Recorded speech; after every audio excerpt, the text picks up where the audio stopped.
Louder. Free, free Palestine. All righty. On behalf of the Austin for Palestine Coalition, I want to thank everyone for coming out from all over Texas.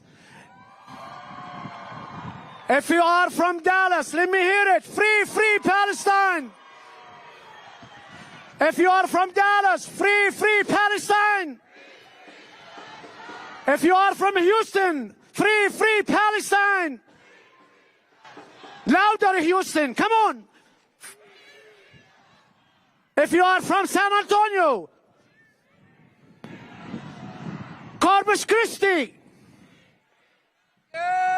Waco, and let's hear it for El Paso. Come on, free, free Palestine. If you are from Austin, Texas, free, free Palestine. I would like by starting thanking our sponsors: Palestine Solidarity Committee, Democratic Socialists of America, Jewish Voice for Peace, Party for Socialism and Liberation, Interfaith Community for Palestinian Rights, Council on American Islamic Relations, Muslim Coalition for Palestine Dallas, Dallas Palestine Coalition, Islamic Circle of North America, Texas Arab American Democrats, American Muslims for Palestine, Muslim American Society, and we have so many other co-sponsors, it will take me hours to mention them. Thanks all to our sponsors and co-sponsors. Let me start by thanking all our volunteers from Austin, Dallas, Houston, San Antonio, Corpus Christi. Thank you all for making it today happen. I would like you to listen to me quickly for quick housekeeping items. On this building behind me, there is bathrooms in each floor. So do not go only to the first floor. You can go to the second, third, fourth, and fifth floor. There are different entrances to the Capitol building. We have one here to the west, to the north, and to the east. So you don't have to wait in line too long. We are proud to be here at the Capitol in the shadow of the People House. We are proud to be here as Texans.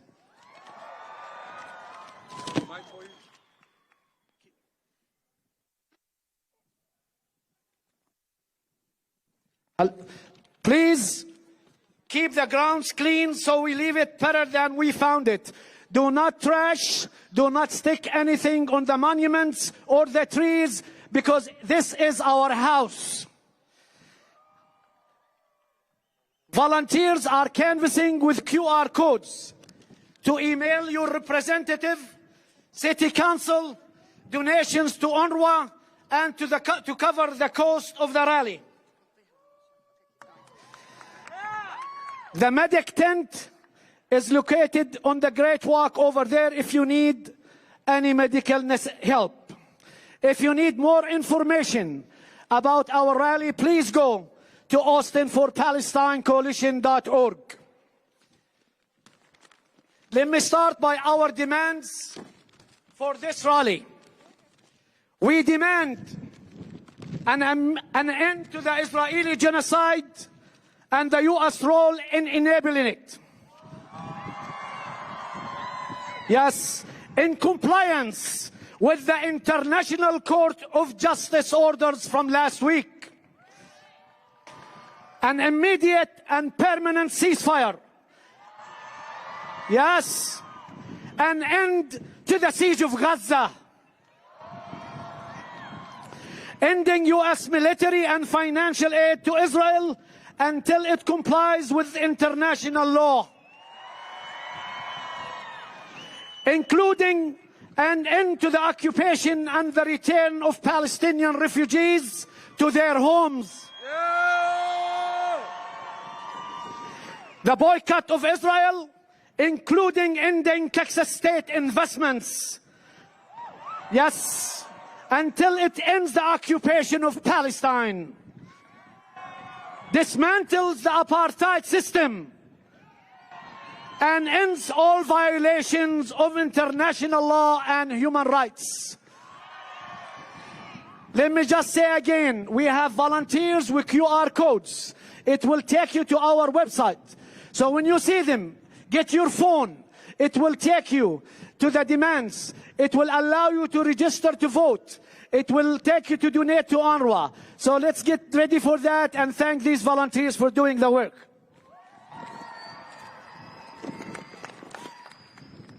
Mario, you ready?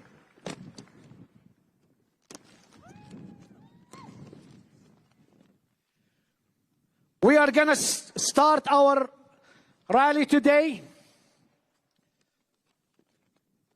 with native prayer, speech, and land acknowledgement.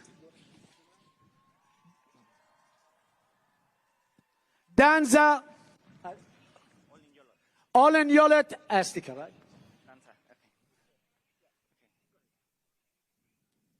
Kualitonali, good morning or good evening, good afternoon.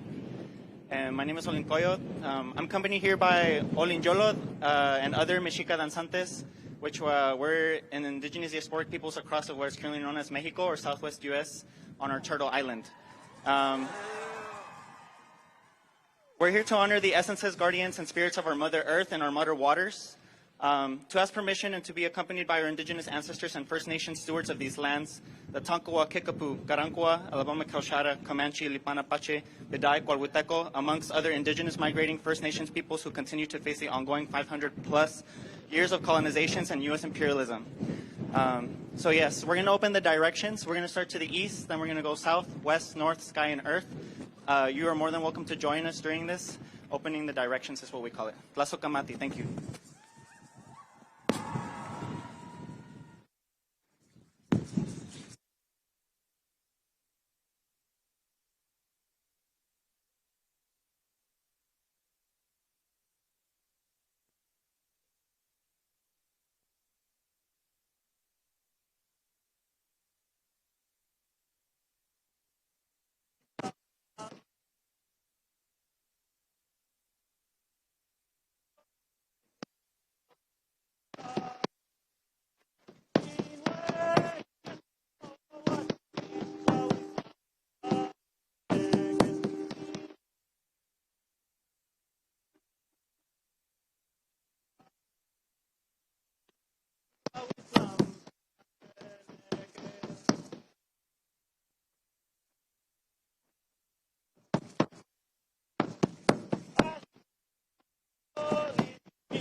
Ashkan in Siwatlam Pacheneke, in way in Chipetotek, in Siwatlam Pacheneke, in way Teo Inan, in Siwatlam Pacheneke, in Siwatlam Pacheneke.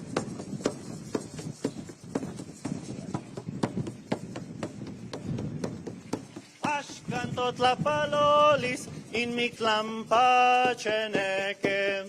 Ashkantot la palolis in miklam pacheneke. In way miklante kutli in miklam pacheneke. In way miklan siwat in miklam pacheneke. In miklam pacheneke.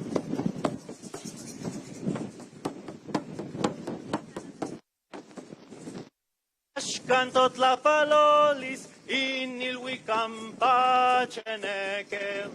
Ashkantot palolis in il wikam paceneke, in way tatatonatu, in il wikam paceneke, in way tonatin mesli, in il wikam paceneke, in il wikam paceneke.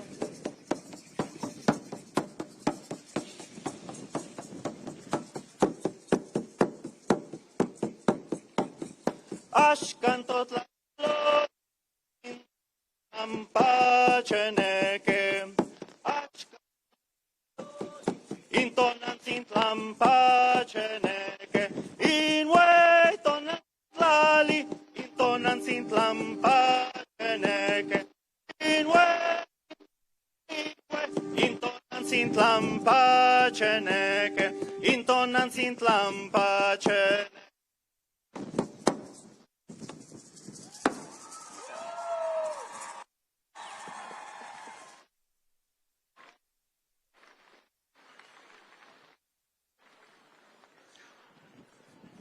It is an honor and a privilege to be in ceremony and in solidarity with Palestine. Viva, viva Palestina! La Sokamati, thank you.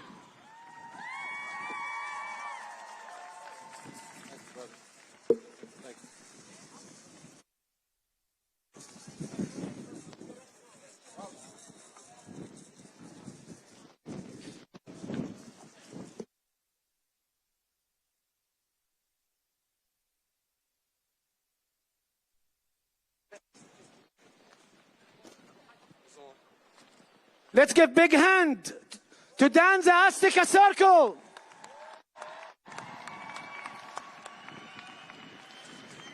We're going to start with Brother Hassan Ali, the President of Muslim American Society, Austin Chapter.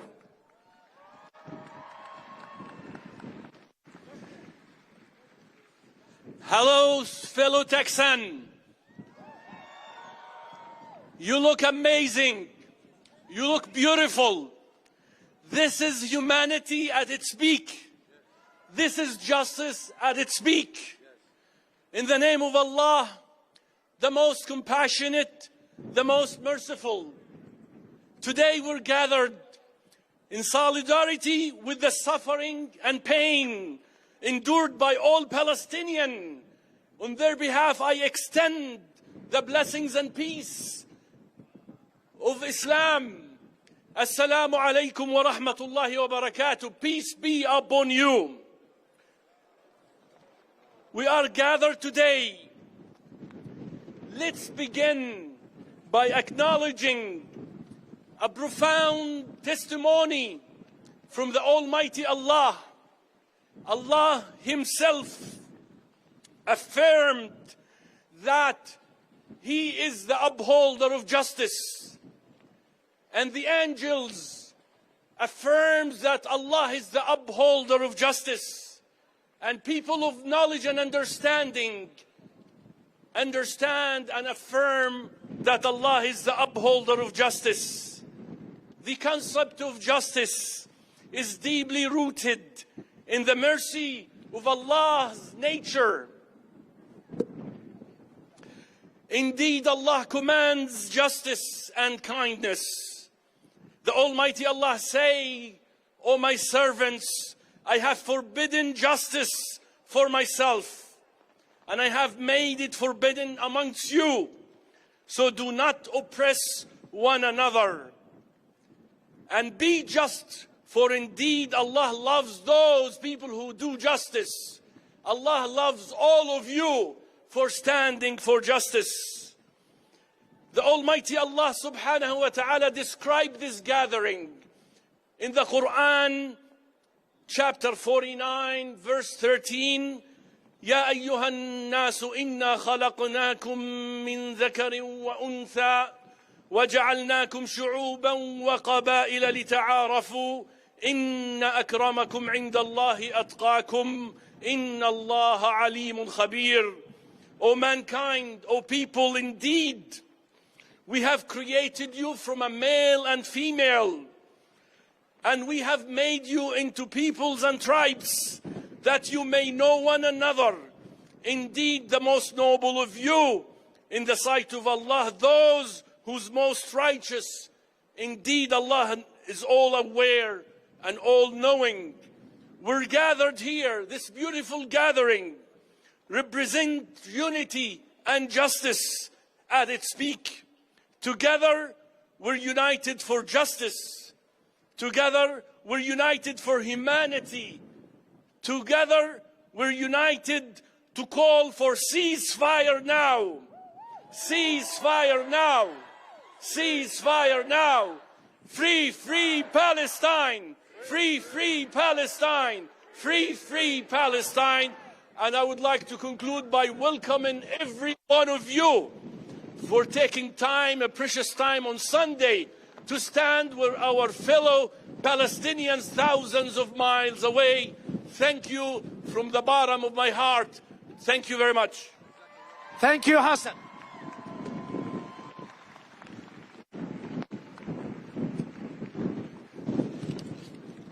Our next speaker is Crystal Silva McMorrick, ordained minister on the United Church of Christ.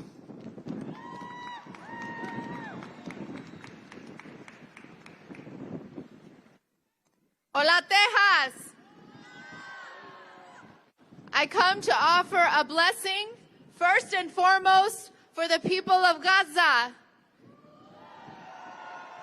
for all of Palestine that has been surviving occupation for over 75 years and is now surviving a genocide.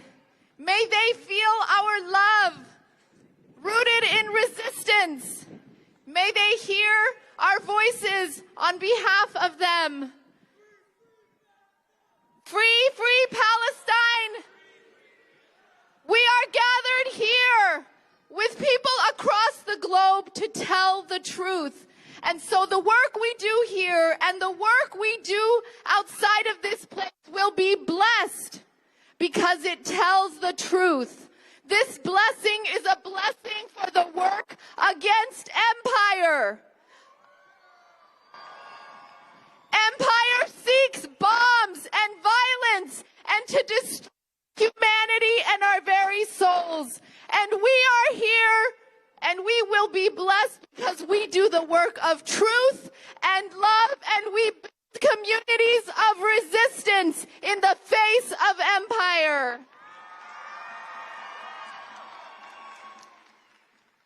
And so we gather here today for Palestine.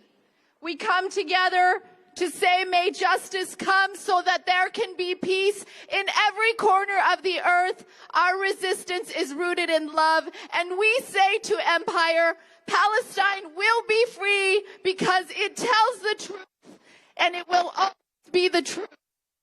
And this blessing will be closed with the ultimate truth. Que desde el río hasta el mar, Palestina vencerá. Thank you, Crystal. Our next speaker is from the Jewish faith, Rani Gilman, member of the Jewish Voice for Peace.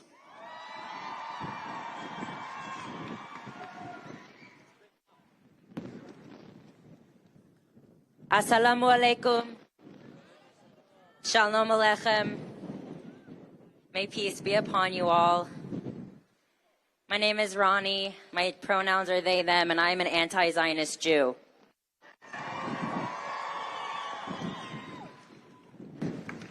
I'm here today to stand with all of you in our collective rage and our grief and our resistance in the face of Israel's ongoing genocide against the Palestinian people. Millions of people all over the world are mobilizing in this moment for the Palestinian liberation struggle. This moment requires every single one of us to listen and respond to what the people of Palestine are asking and demanding of us. We must recognize that this is not just their struggle. This is our struggle against the powers of Zionism, imperialism, colonialism, and capitalism, which are all perpetrating in the name of white supremacy. We must continue to hold our elected officials accountable for their complicity in the cleansing and killing of Palestinians and all indigenous peoples, and also for the ecocide of our planet. A core Jewish value is pikuach nefesh, which means prioritizing life above all else. The Talmud, the central text of Rabbinic Judaism, says that because humans are all descended from a single life, taking a single life is like destroying the entire world. It is our spiritual and human obligation to protect as many lives as we can, because every single life, every single beautiful world in Palestine is sacred and has the right not only to exist, but to self-determine and be free.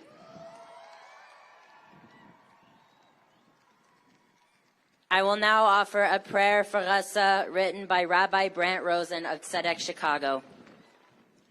Hashkivenu Adonai Eloheinu l'shalom, v'ha'amidenu malkeinu l'chaim. May you lie down in peace and rise up again in life in the morning. V'hagein ba'adenu v'haser malkein me'alenu, oyev dever v'cherev v'ra'av v'yagon. May you be protected from all violence and harm, hunger and disease, sheltered from weapons of death that strike from above and below. Uvitzel kanfecha tastirenu. May you be healed from all pain and trauma, comforted by the knowledge that you are not alone. Ufros aleinu sukat shlomecha. May you find refuge beneath a shelter that knows no bounds, that you and all who dwell from the river to the sea may find protection for life and for peace, now and always. Amen. Thank you, Rani.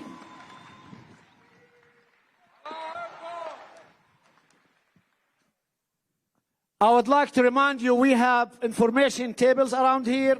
Outside the Capitol grounds, we have some items for sale. Some of this donation will go to UNRWA and to our organization to cover the cost of putting this great rally. Our next speaker is a local poet from Austin, Texas. Sarah Bawani is a social worker and a talented poet and writer. Please welcome Sarah.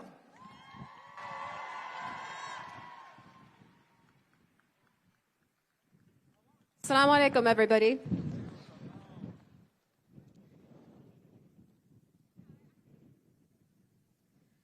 I pledge allegiance to the body bags of the states divided by America and to the republic of stolen land, one nation ruled by bombs, so divisible, where liberty and justice is null.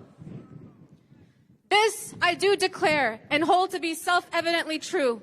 Many of our parents risked everything they knew to pursue a better life, the American dream, bootstraps pulled up to climb purple mountains, majestying an opportunity for renewal like a mighty stream. But the dream they knew was really a nightmare asleep. Their descendants would be haunted with never-ending screams, rendered lifeless by a few in this soulless regime that sucks our souls for revenue, props us up for diversity, then turns around and bombs our loved ones to smithereens. They say they don't discriminate as they kill us indiscriminately. Blood streaming on our live streams, our people on the menu, and before we knew it, we became part of what we thought we outgrew. No amount of money, status, or class can erase this deja vu, but a dream is not just something you look up to, it is something you create and live up to. Reparations and justice are long overdue. Do you notice the parallels, the patterns, the themes? This won't work unless we're all on the same team.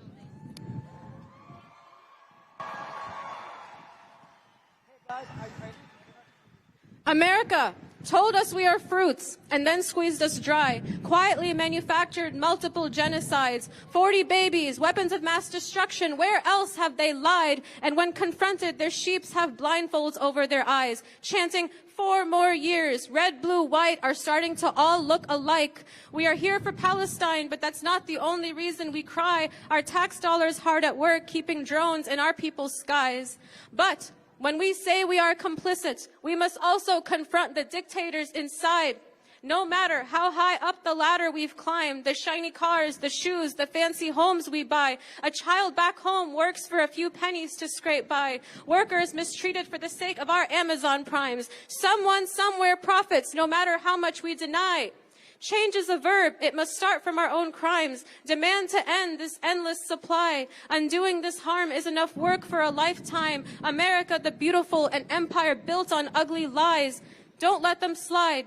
Fearlessly confront those attempting to quell this rising tide, like a people on the brink of revolutionary suicide. Take pride in our power, but let not powers divide us. One day our hands will no doubt testify. Do you see how it's all connected? So we must pick a side and form a more perfect union. No time to run and hide. So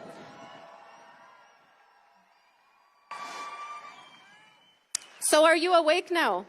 Do you see how high the stakes are? How are we all showing up to take fascism down? It will take all of us, the fathers, the mothers, the youth, the elders, the shakers, the fighters, the movers, peacemakers. Let's make a vow to remake a world where our children won't drown, to break the walls, and not just the ones we see, but the ones that overtake us without making a sound. Look around at how lucky we are to be with each other right now. United for Palestine, the time is now. Let the world quake, for liberation is not just a promise, it's a countdown.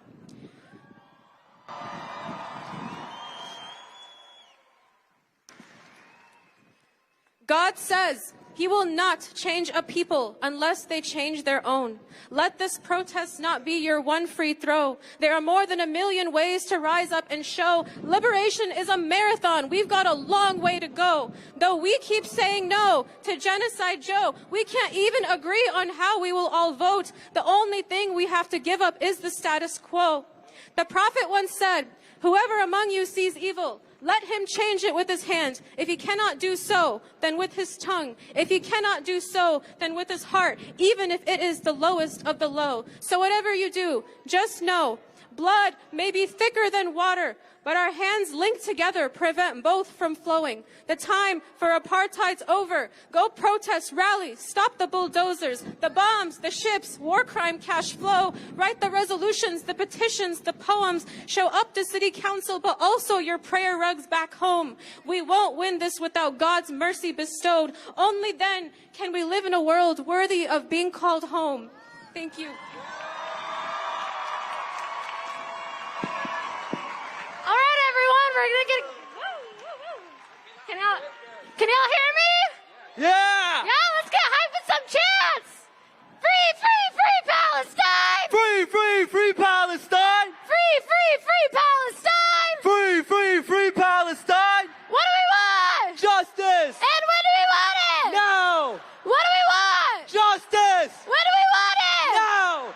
From the river to the sea. From the river to the sea! Palestine will be free. Palestine will be free! From the river to the sea. From the river to the sea! Palestine will be free. Palestine will be free! Viva, viva Palestina. Viva, viva Palestina! Viva, viva Palestina. Viva, viva Palestina! Viva, viva Palestina. Viva, viva Palestina! Free the people, free the land. Free the people, free the land! Justice is our demand. Justice is our demand! Louder, free the people, free the land. Free the people, free the land! Justice is our demand. Justice is our demand! All right, thank you guys. Keep the energy up. Yeah!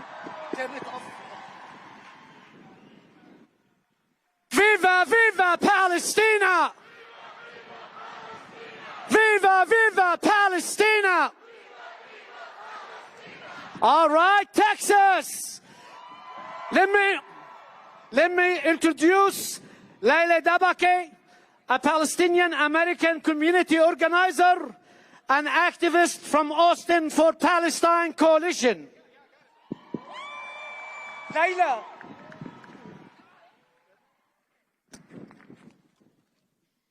Good afternoon, Texas! We are so proud to see all of our communities coming together today to reaffirm our unwavering support for the rights of the Palestinian people, for independence, self-determination, and the right to live in peace, free of apartheid and the continuous threat of unjustified wars, and now this unfathomable genocide. We are here to stand up against injustice in Palestine and anywhere across the world.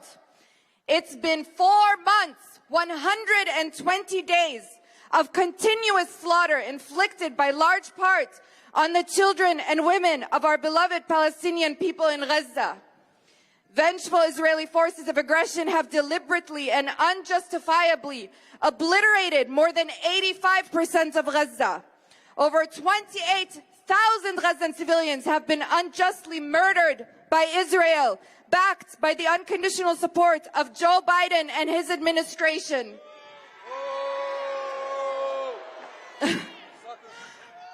Agreed. When compared to the total current U.S. population, the staggering number of murdered Palestinians is equivalent to the populations of Austin and San Antonio. Think about that for a moment. And that is not all. Over 65,000 Gazans have been injured or are missing and presumed dead. Almost 2 million Gazans, or more than 80% of the entire population, are internally displaced. That is the equivalent of displacing nearly the entire population of the Austin metro. Yes. A little more than a week ago, the International Court of Justice, the World Court, adopted provisional measures or binding orders that include requirements requiring Israel to prevent genocide against Palestinians in Gaza, to enable the provision of essential services and humanitarian assistance, and to prevent and punish incitement to commit genocide. Since then, the U.S. has continued to supply Israel with weapons, and Israel has continued its unjustifiable mass slaughter.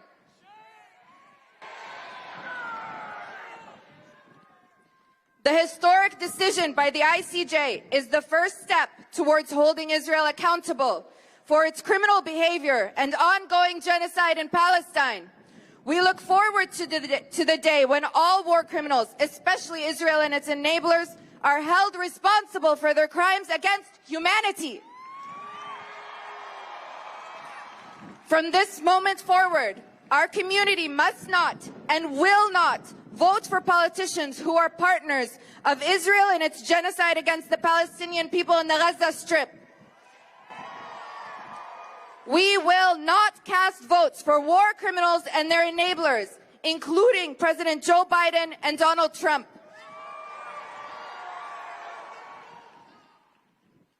All candidates must earn the votes of our community, all our communities, and must not take our support for granted. As responsible citizens, we will participate in every election cycle and vote for candidates who care for the humanity of our brethren in Palestine, in Palestine. And those that have the courage to call for an immediate and unconditional ceasefire now. Hold on.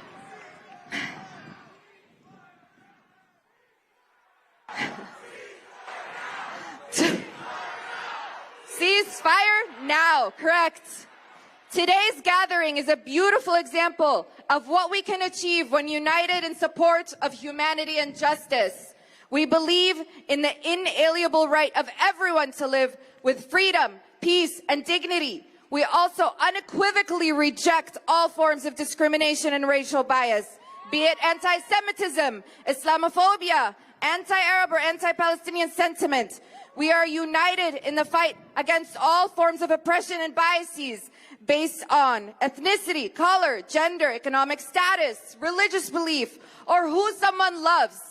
We are here to stand together in calling for a permanent ceasefire of the unjust war against our Palestinian people. We also call for an end to the misguided financing of Israel and its continuous aggression against its neighbors.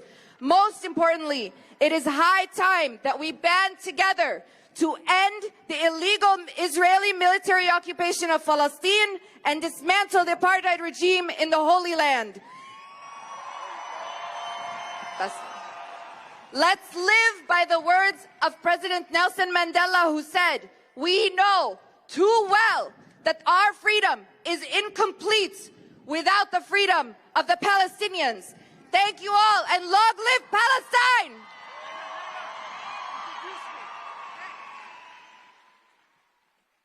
Now we have our speaker Hatem, who will present his speech. Please come. He is a community organizer and part of the Texas Democrats. Again, good afternoon, Texas. I'm speaking right now on behalf of Texas Arab American Democrats. We are a main sponsor of this rally. We urge you to register to vote and to vote on the Democratic primary. Last day to register to vote is tomorrow. So if you moved, you need to re-register again. We need to support our candidates who called for a ceasefire. Yes, we need you to get involved in the political process and be at the table, not at the menu. Be at the table, not on the menu. If you don't vote, somebody else will vote and elect candidates that have other priorities that are not representative of our values and our communities. Your vote is your voice. It is our civic duty, responsibility, and privilege to vote. Participating in the democratic process and registering to vote is urgent and critical to our future, your quality of life, and the future of our children and your children. As I said, tomorrow is the last day to register to vote. So please go to our website. There is a voter registration link. We have volunteers canvassing that will allow you to go over there. We are counting on you. Our people are counting on you to register to vote. We have a choice as a community and as a people. We need to make our voices heard. We need them to hear us in Washington, D.C., that we will not forget or forgive them for the genocide in Gaza. Viva, viva Palestina! Viva, viva Palestina! The people united will never be defeated. United will never be defeated. United will never be defeated. Layla, Layla.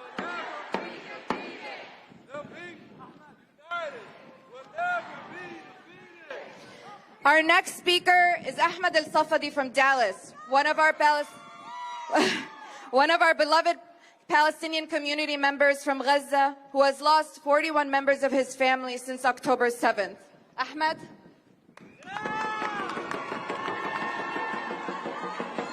Assalamu alaikum, Texas!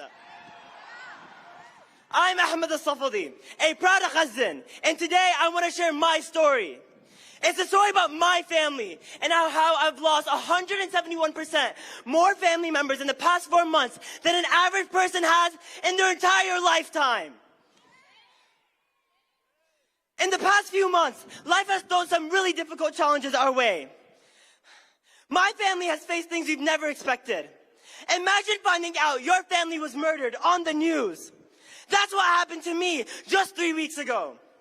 The reporter showed a pile of rubble, and underneath it were my loved ones. Imagine the sheer horror, realizing your family's fate through a television screen. A few weeks ago, I received some horrifying news about my uncles Harbi and Mohammed and my cousin Ahmad, who were on their way to treat wounded civilians. Their car was hit by an Israeli missile, blowing all 3 of them into pieces. I literally mean pieces. Harbi's wife, Ra'ida, had to pick up their bodies limb by limb. before the starving animals got to it. Muhammad's wife, Amal, who survived the attack with a grievous wound, was turned away from the hospital due to insufficient capacity. Muhammad and Amal just had a baby after 16 years of trying, and now their daughter will never get to hear him call him Baba. Here's a moment I want all of us to reflect on. Raise your hand if you slept last night without wondering if you would wake up to your house collapsing on top of you. Raise your hand if you slept last night without wondering if you would wake up to your house collapsing on top of you. 2 weeks ago, that exact scenario happened to my aunt's family. They were sleeping when their home was bombed with no prior warning, realizing that if they didn't evacuate in seconds, they would have been killed. My Aunt Rola was left with a head injury that could have escalated to something much worse had she not woken up from her sleep in time. Just last Wednesday, my cousin Rona celebrated her birthday in a way she never imagined, by praying that it wouldn't become her death day. This is the reality my family is dealing with. The possibility that every moment of joy could quickly end with another loss of a family member. Instead of celebrating the New Year's with fireworks, my family in Gaza faced continuous bombings that took the life of my uncle on New Year's Day. My cousin Ahmed, who's just a teenager like myself, had his world turned upside down. The Israeli missile not only robbed him and his siblings of their father, but thrust Ahmed into a role where he must now fulfill the roles of a provider, protector, and emotional support for his mother and siblings.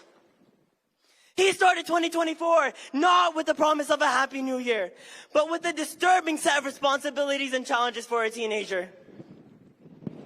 On a call with my aunt, she told me that her son, Majd, who is only 4 years old, asked her the last question any mother wants to hear from her children.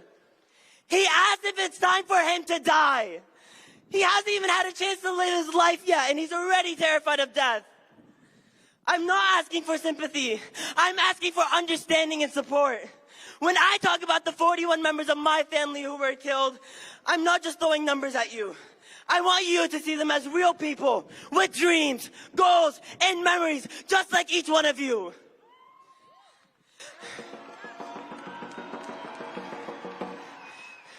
Before I finish, I have a heartfelt request. I know we can't change the past, but together we can shape the future. I ask each of you to take a moment to reflect on the lives lost, not just as a story, but as a shared responsibility. I'm not asking for raised hands. I'm asking for raised voices, for solidarity that goes beyond this moment. My family is counting on us. Show my family that they will not have to suffer anymore. Free, free, free Palestine! Free, free, free Palestine! Free, free, free Palestine! Free, free, free Palestine! May Allah bless y'all. Thank you.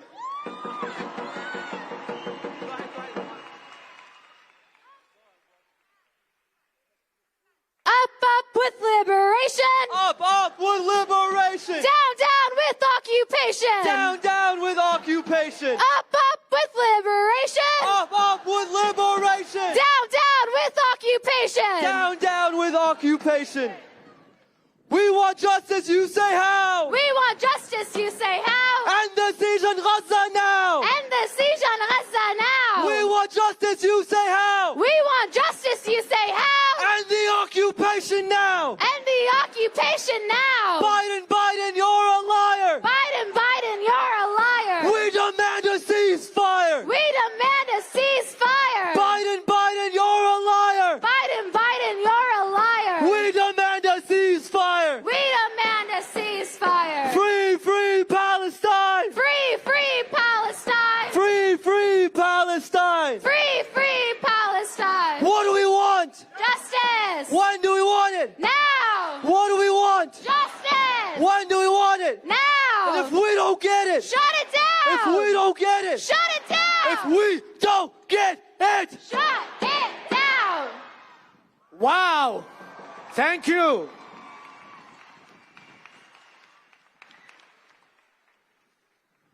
Our next speaker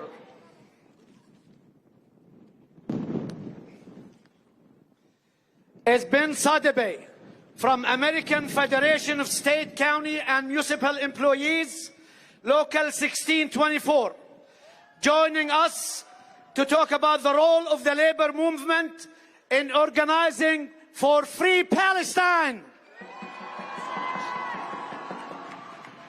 Hello, like Hatem said, my name is Ben Sadibeh, and I'm proud to be a member of the American Federation of State, County, and Municipal Employees, Local 1624. Yeah, honored to serve as president. I am proud that the Austin Central Labor Council was among the first labor councils in this country to call for a ceasefire. And I'm proud that the Texas AFL-CIO at their convention last weekend was the first state labor federation to call for a ceasefire. Now, why is this important to the labor movement? Well, many points are out there. Because of time, I'm going to share three brief ones, but they can be summed up by one word: solidarity. We know that the things we organize for here in Texas, in our communities, are the same things that people all over the world organize for, want, and need. Food, shelter, health care, good jobs, education for the kids. These things we organize for here, and our common humanity calls out to us. That is one of the main reasons why it's important to us. We are tied by our common humanity. We cannot shut our eyes to genocide. We cannot sit silent when people are starved. We must stand in solidarity. Second point, as union members, we have learned that although as individuals we may be small, we may be weak, when we stand together, we are strong. We know that without our brain and muscle, not a single wheel can turn. Nothing gets done in this world without the workers. So we hear the calls for solidarity from workers in Palestine. Second point. The Palestinian General Federation of Trade Unions has called for trade unions and workers everywhere to refuse to build and transport weapons destined for Israel, to pass motions in our trade unions and federations to this effect, to use our production power, our economic power, to disrupt and disrupt companies that are complicit and involved in this brutal and illegal siege, and to pressure governments at all levels, local, state, federal, at all levels, to stop funding genocide, stop the military trade. To our union siblings in Palestine, we hear your call, solidarity. My third and final point, we have intertwined destinies. When others are made safer, we are made safer. As the letter signed by the Austin Central Labor Council states, the road to justice cannot be paved by bombs and war. The road to peace cannot be found through warfare. So talk to your coworkers, form a union, join your union. If there is no union in your workplace, go to workerorganizing.org and make a union. Use every power that you have to stop this. Solidarity.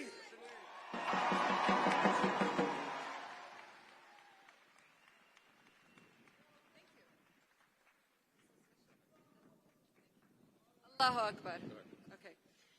Our next speaker is the extraordinary Chaz Moore, who is the Executive Director of Austin Justice Coalition. Chaz?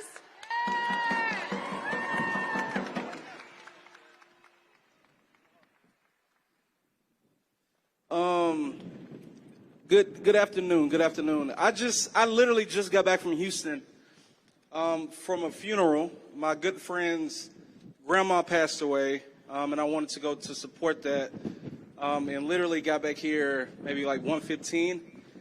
And I'm sharing this because I think as I'm watching my friend, who is like the successful one in the family, you know, plan all the stuff, do all the things, and to see him struggle with the death of the matriarch in their family, it was really difficult.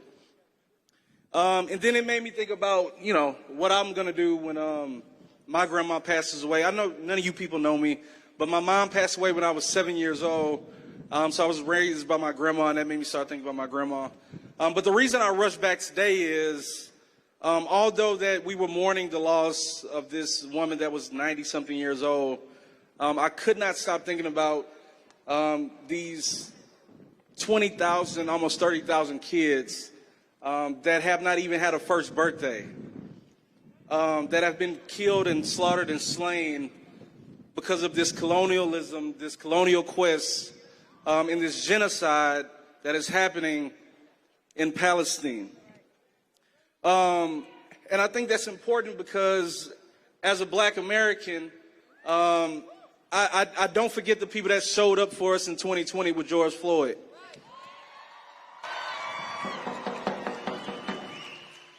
We had Palestinian brothers and sisters however many miles away that showed up day in and day out in the name of Black Lives Matter, and I'll be damned if I sit on the sideline when they need us.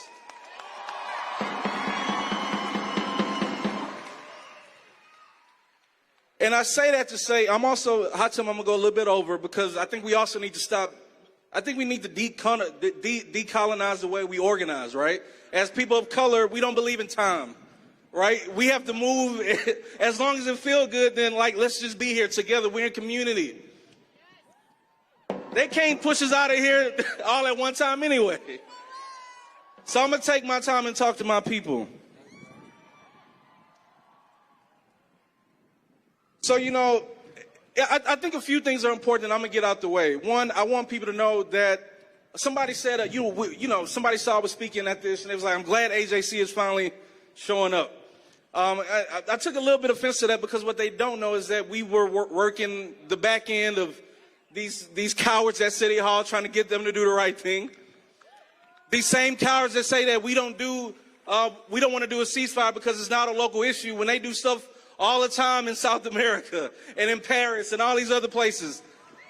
But they can't find the courage and the basic decency to do something really simple. Just say, you know what, a ceasefire is going to save lives across the board, and a ceasefire is going to be something that we can just easily do. But we can't get anybody at City Council to stand up and do the right thing in the name of humanity.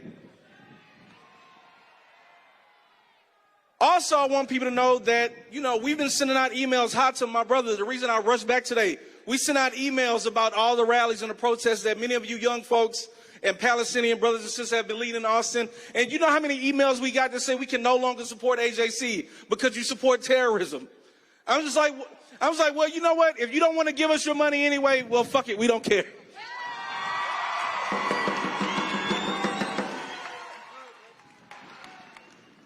Because in white liberal Austin, the white liberals only like me when I'm saying things that make them feel good. And if it's wrong for me to support my Palestinian brothers and sisters and to call this what it is, because it is a genocide.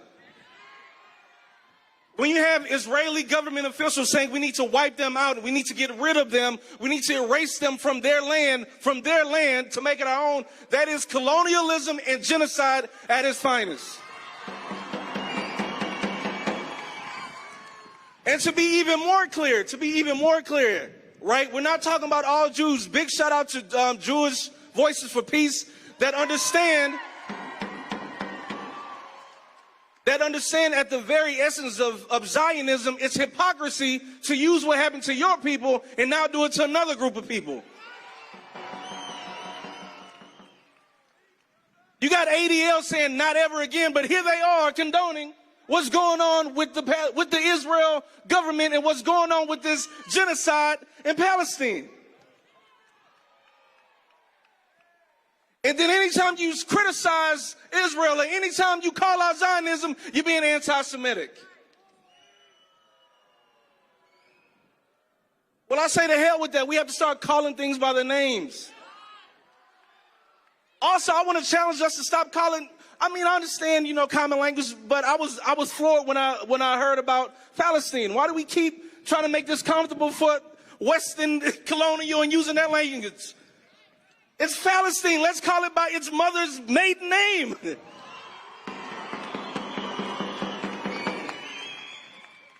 So I'm going to get out of here because I know you're standing right here to rush me out the way. But I just want to say to each and every one of you, keep showing up. Even though it looks like we're not going to win, we always win. The people always win when we show up together, when we are willing to collectively struggle, when we're willing to collectively grieve.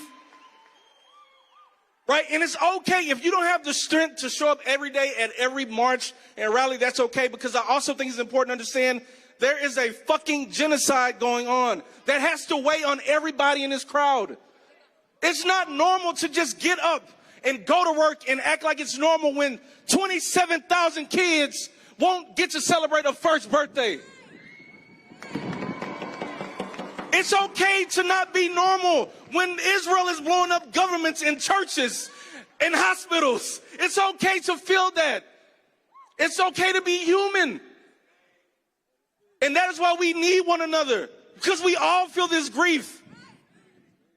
So from Ferguson, Missouri,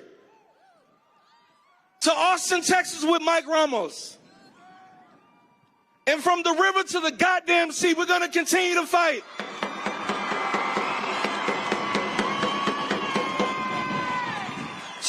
So from this black American, from this black Texan, I just want to say, my Palestinian brothers and sisters, I love you, and we will fight, and we will win, and we will fight, and we will win, and we will free Palestine, because it's going to be free.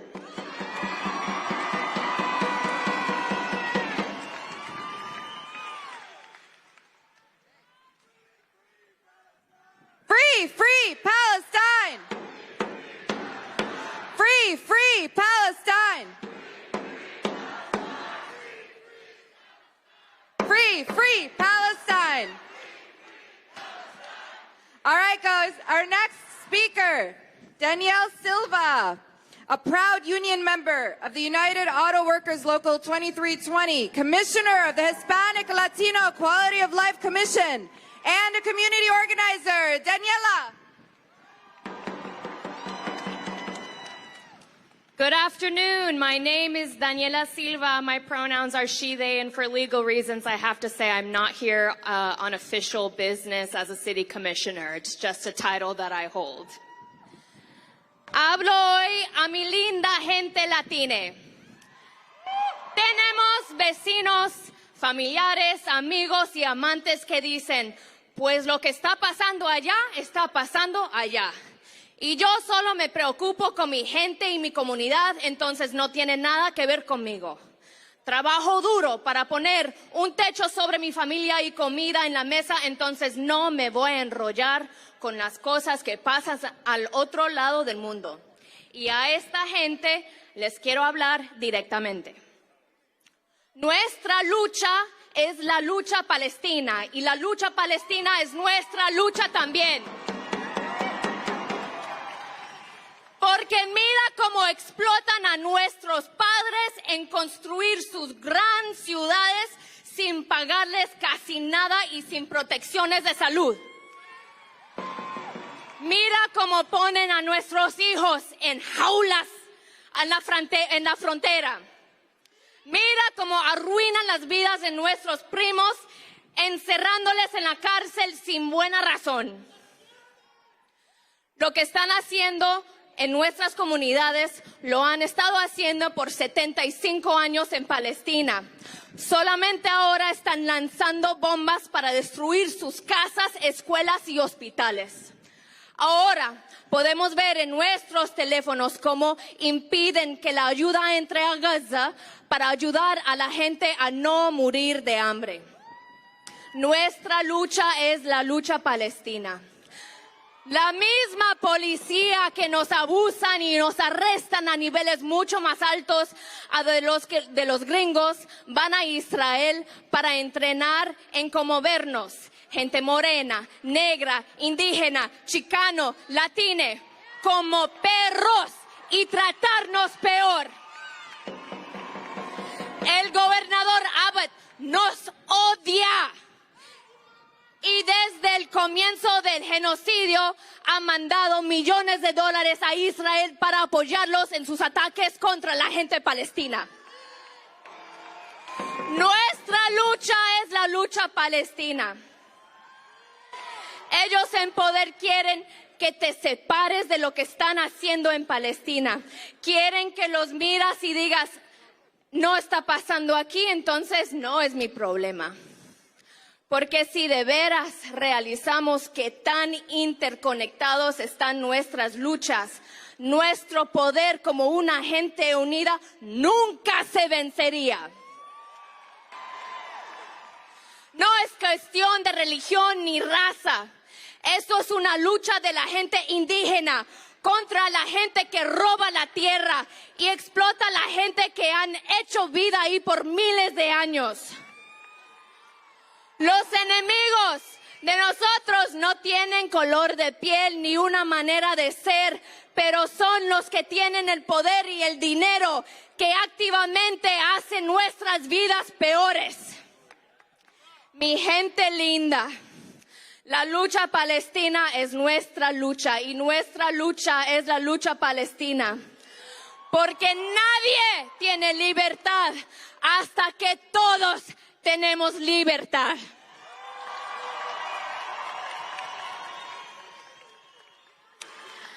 I'm going to just very quickly try to translate because I know I'm going to go over time, but for my English speakers.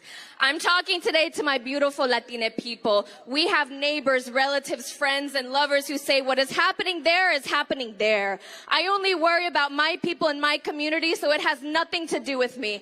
I work hard to put a roof over my family and food on the table, so I'm not going to get involved in the things that happen on the other side of the world. And to those people, I'm speaking directly.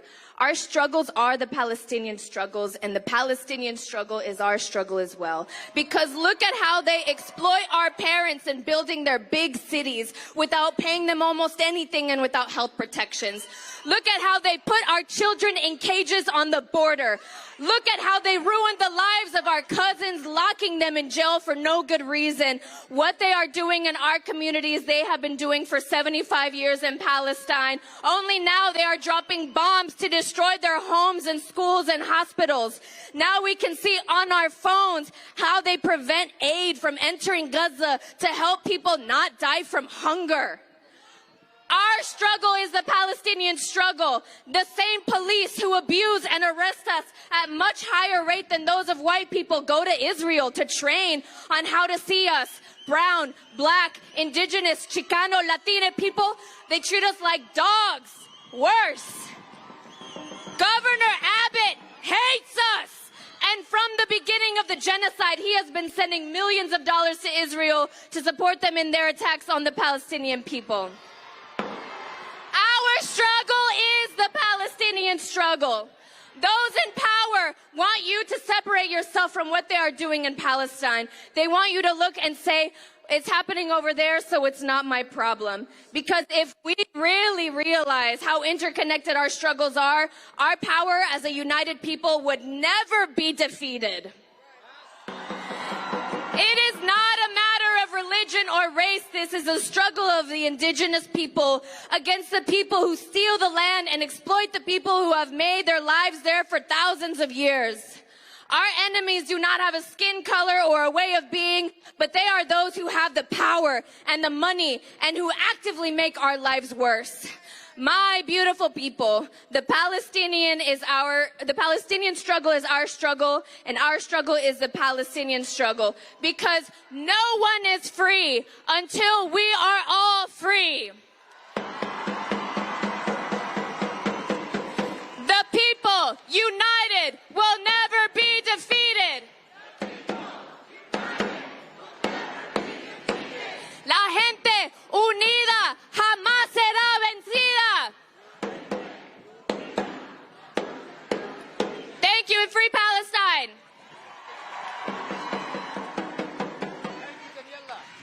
From Palestine to Mexico. All the walls have got to go. All the walls have got to go. From Palestine to Mexico.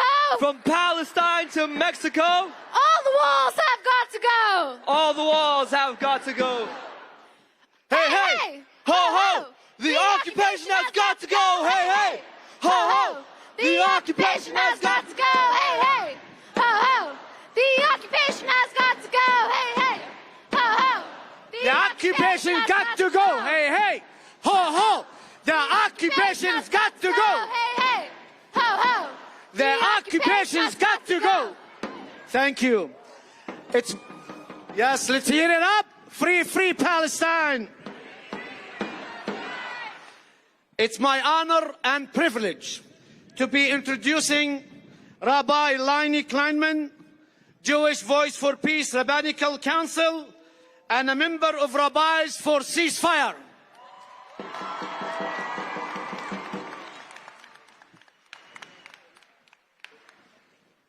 My name is Rabbi Laini Kleinman. Hello. I am here joining in your grief, your mourning, your rage, joining in your hope, your power. As we bear witness to Israel's genocide of the Palestinian people in real time, our grief is so profound. But we must not mistake this grief for hopelessness. It teaches us that we have not lost our humanity. We must not turn away. As we learn from our movement elders, we must mourn the dead and we must fight like hell for the living. I stand here today as a descendant of survivors of Nazi genocide, and my ancestors compel me to be here, to cry out to the heavens, not in my name, not in my name. I stand on the shoulders of anti-Zionist Jews and activists from whom I inherit my strong convictions against war, against violence in every instance. I represent a Judaism that rejects vengeance, a Judaism that stands in solidarity with the Palestinian struggle for liberation, a Judaism that calls for ceasefire now, ceasefire now, ceasefire now, ceasefire now. Let's be clear, Judaism has existed for thousands of years outside of Zionism. A Judaism beyond Zionism not only exists, it is the only kind worthy of its name. Jewish tradition teaches me that my safety and liberation is bound up with the safety and liberation of the Palestinian people and with every single one of you here today. My tradition is that of life for everyone, always. I refuse to relinquish my Judaism to those who wish to turn it to the idolatry of nationalism. Right now, our leaders are stoking flames of hatred and justifying genocide in the name of Jewish safety. Shame. We know this is a lie. It does not keep anyone safe. It neither saves lives in the present or the future. Ethnic cleansing and genocide do nothing to address anti-Semitism. The slaughtering of Palestinians in Gaza and in the West Bank is ending the possibility of a future for anyone in Palestine. And we feel the reverberations around the world. To shift the tide requires nothing short of a multicultural, interfaith, mass movement that refuses to rest until we end Israel's genocidal war. And that is what we are doing here today. That means crying out, ceasefire now! Ceasefire now! Ceasefire now! It means an end to U.S. military aid to Israel now! It means an end to the siege on Gaza now! It means an end to occupation and apartheid now! I will continue to dream of a reality in which all children, especially Palestinian children, grow old in a world bursting at the seams with food, with medicine, with beauty for all. I will continue to dream of a reality of Palestinian joy and thriving culture in Gaza and beyond.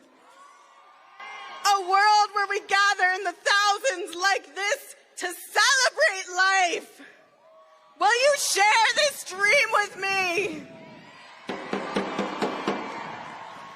And here, in this very moment, I invite you to lean into relationship, to hold your loved ones a little closer, to come a little tighter, to love a little deeper. Reach out to your neighbor, break bread together, share tales of your ancestors. You can borrow mine if you need help getting started.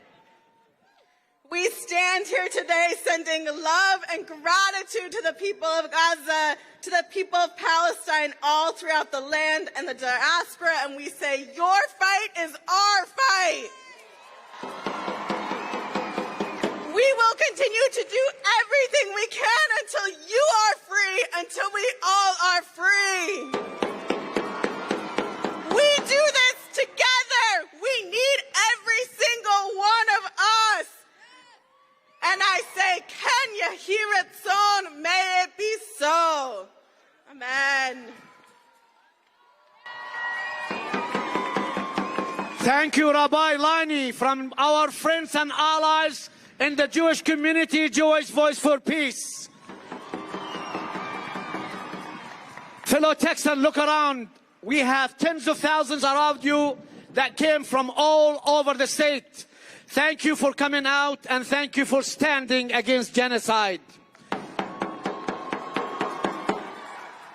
Our next speaker is Imam Muhammad Abdullah from Masjid al-Islam, Dallas.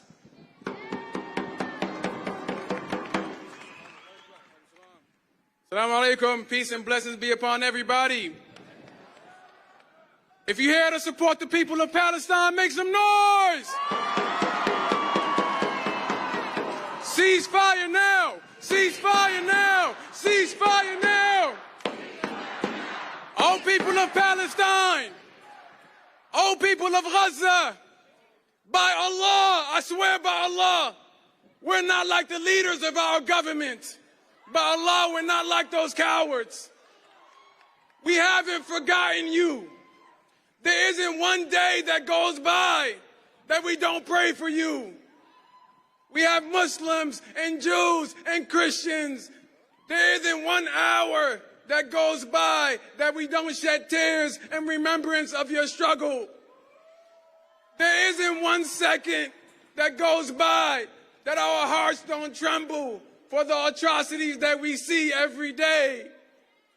We, the African American community, we stand by you because your struggle is our struggle. Keep fighting, keep standing firm, keep holding your heads high.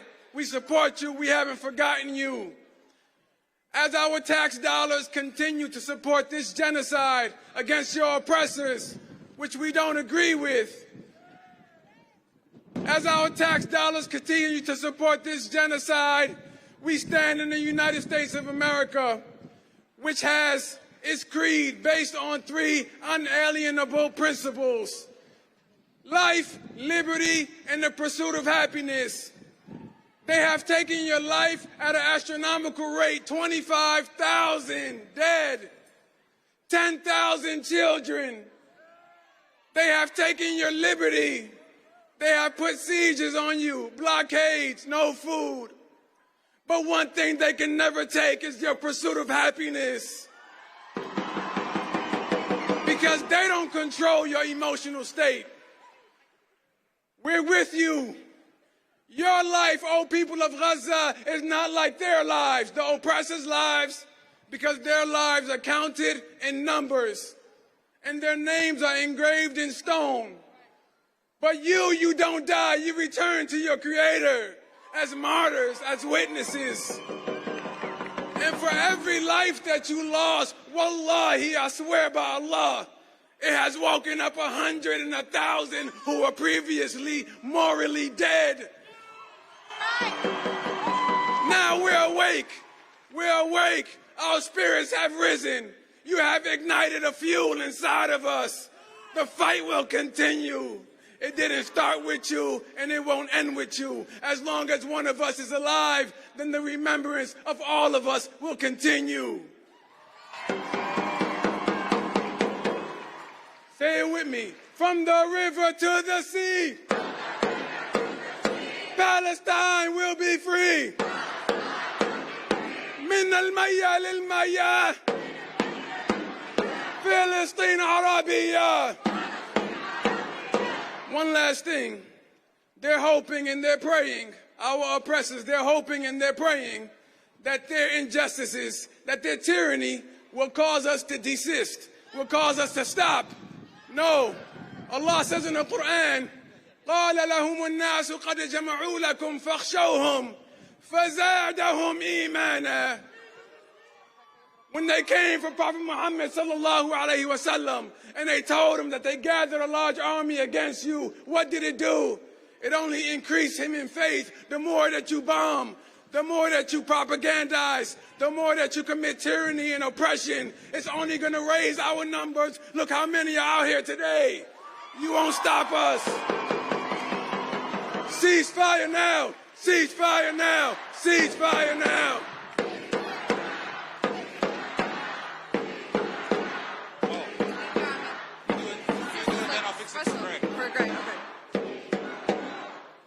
Thank you, everyone. Our next speaker is Greg Stoker, a former United States Army Ranger who served 4 tours in Afghanistan, first as a fire team leader, then later as an intelligence collector and analyst. He has since become an anti-war activist and anti-imperialist. Following the outbreak of hostilities in October, he has been outspoken in challenging the propaganda used to justify Israeli military atrocity and the apologist rhetoric employed by military and political pundits in mainstream media. Ladies and gentlemen, Greg Stoker, activist, anti-imperialist, and veteran.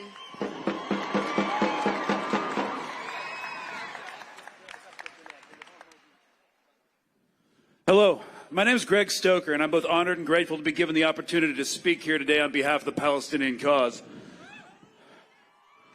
I spent the most formative years of my life in the special operations and military intelligence community, so you could probably say I have an inside perspective on how the imperialist sausage is made, the lies we tell you and the lies we tell ourselves.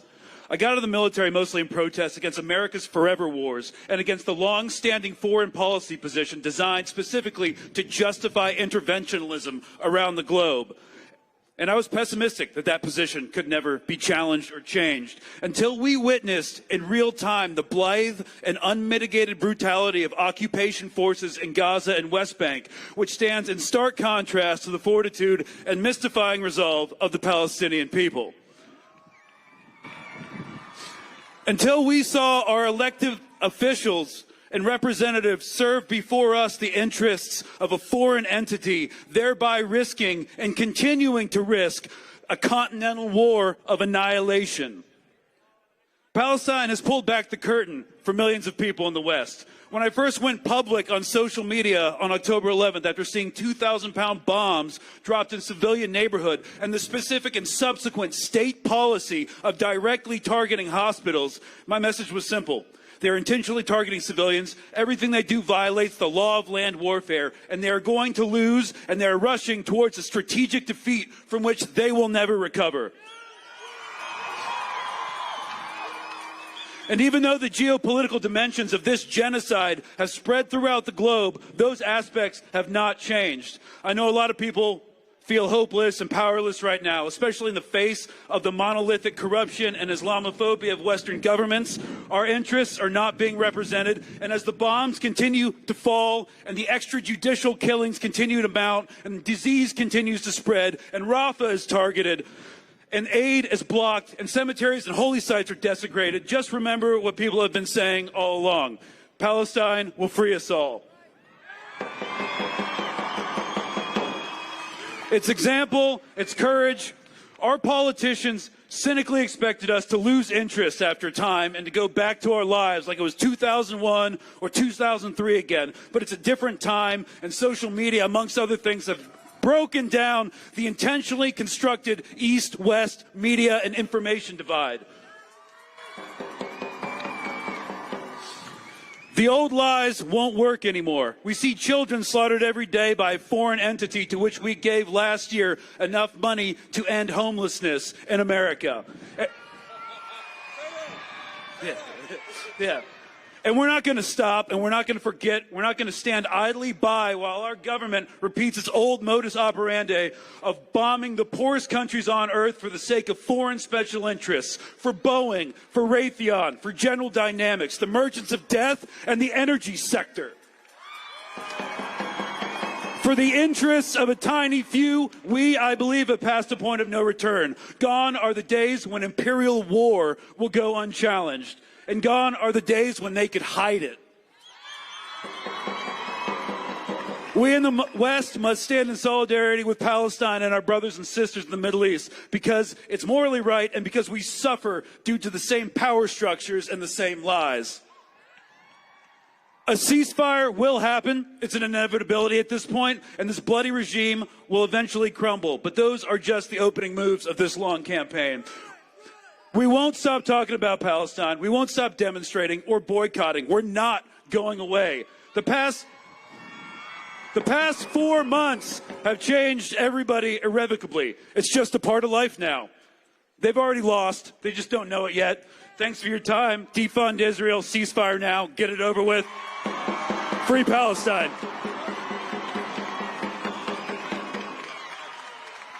Give it up to Greg Stoker. Thank you. I would like to give a big hand for our American Sign Language interpreter, Alec. Thank you, Alec. Our next speaker, Dr. Bilal Baracha from Islamic Circle of North America. He is assistant professor for emergency medicine. Dr. Baracha brought 10 medical organizations together and did the white coat protest in D.C. last month. Welcome with me, Dr. Bilal Baracha. Alhamdulillahi Rabbil Alameen. Wassalatu wassalamu ala ashrafil anbiya'i wal mursaleen. Bismillahir Rahmanir Rahim. Nahmaduhu wa nusalli ala rasulihil kareem. Friends, brave Texans standing up for the truth. Palestinians, by your blood or by your love. It will be 4 days. It will be 4 months and 4 days where a new history of the world is being unfolded. A new chapter of the history is being written. And you, the people, we, the people, millions of humans around the world, you are not only on the right side of the history, rather you are making the history.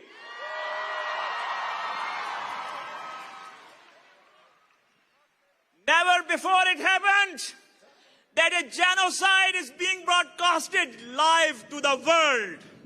Never before it happened, 33,000 human beings killed by the F-16 bombs who are unarmed, 11,000 kids killed, 8,000 women killed, systematic institutionalized destruction in place, hospitals attacked, ambulances being destroyed, mosques and churches being demolished. Yet, never ever before this happened that the whole world has come together to say, free, free Palestine! Free, free Palestine! Free, free Palestine! Never before this happened, the whole world in the General Assembly came together and said, ceasefire now! Ceasefire now! Never before this happened, 70 cities of US, including Chicago and Seattle, have passed the resolutions. Ceasefire now! Ceasefire now!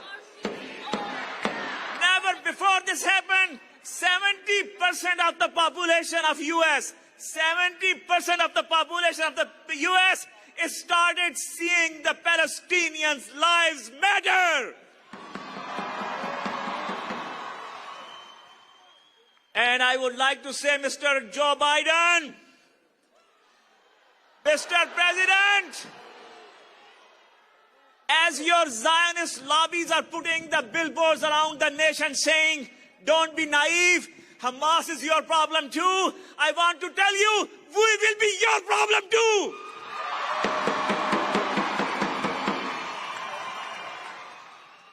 Listen to your own writer, Chris Whipple, who wrote the book Fight for His Life, and he said, I told President, today, below 30 years of age, everybody is talking about Gaza. He told it will be like 1968 when the population, when US wanted to stop the Vietnam War, you did not listen and you lost. So I would like to end saying that the morality leadership as the world is changing. The nation of Nelson Mandela stood up. The International Court of Justice said this is looking like a genocide. We will not stop talking about the genocide. And I will end on the poem by Dr. Rafat al-Hariri, the esteemed writer of Gaza, who got target killed.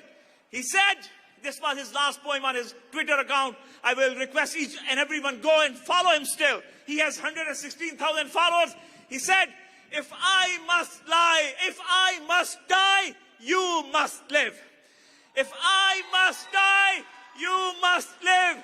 To tell my story, to sell my things, to make a kite for a child who looks up in the sky and thinks there is an angel bringing back love. If I must die, let it be hope. If I must die, let it be a tale. If I must die, you must live. If I must die, you must live. If I must die, you must live.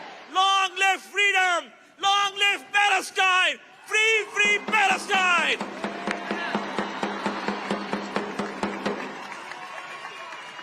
Free, free Palestine! Free, free Palestine! Viva, viva Palestina! Viva, viva Palestina! Our next speaker is Brother Murjan Abu Mahmoud of the Muslim Coalition of Palestine, Dallas. Assalamu alaikum wa rahmatullahi wa barakatuh. Are you ready? Is Texas ready? بسم الله الرحمن الرحيم. يا أيها الذين آمنوا اصبروا وصابروا ورابطوا واتقوا الله لعلكم تفلحون. O you who believe, be patient, be perseverant, and fear Allah, so you may be successful. I would like to start by welcoming and thanking our Jewish brothers and sisters who are with here today. And our Christian brothers and sisters who are with here today.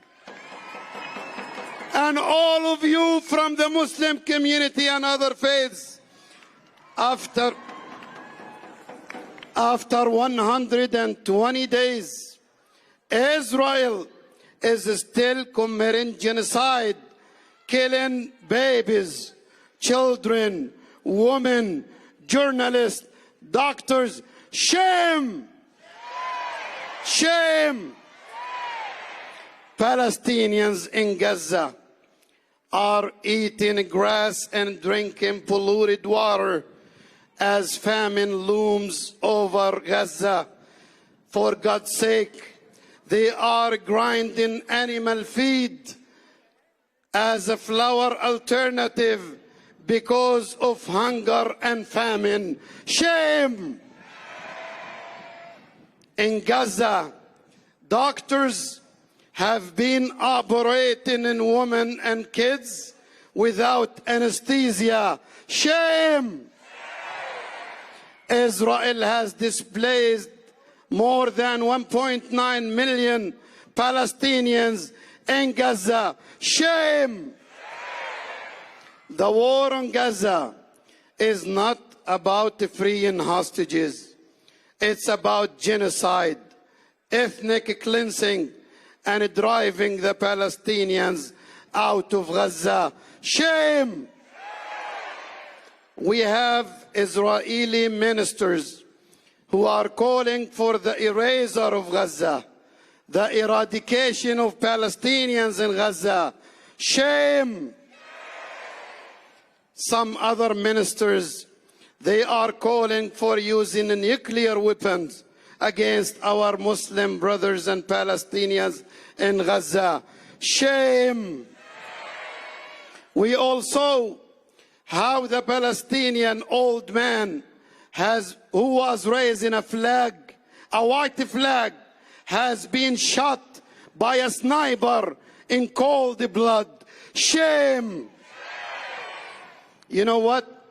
Israel can kill as many Palestinians as they can, but the Palestinian people will never surrender, will never be defeated.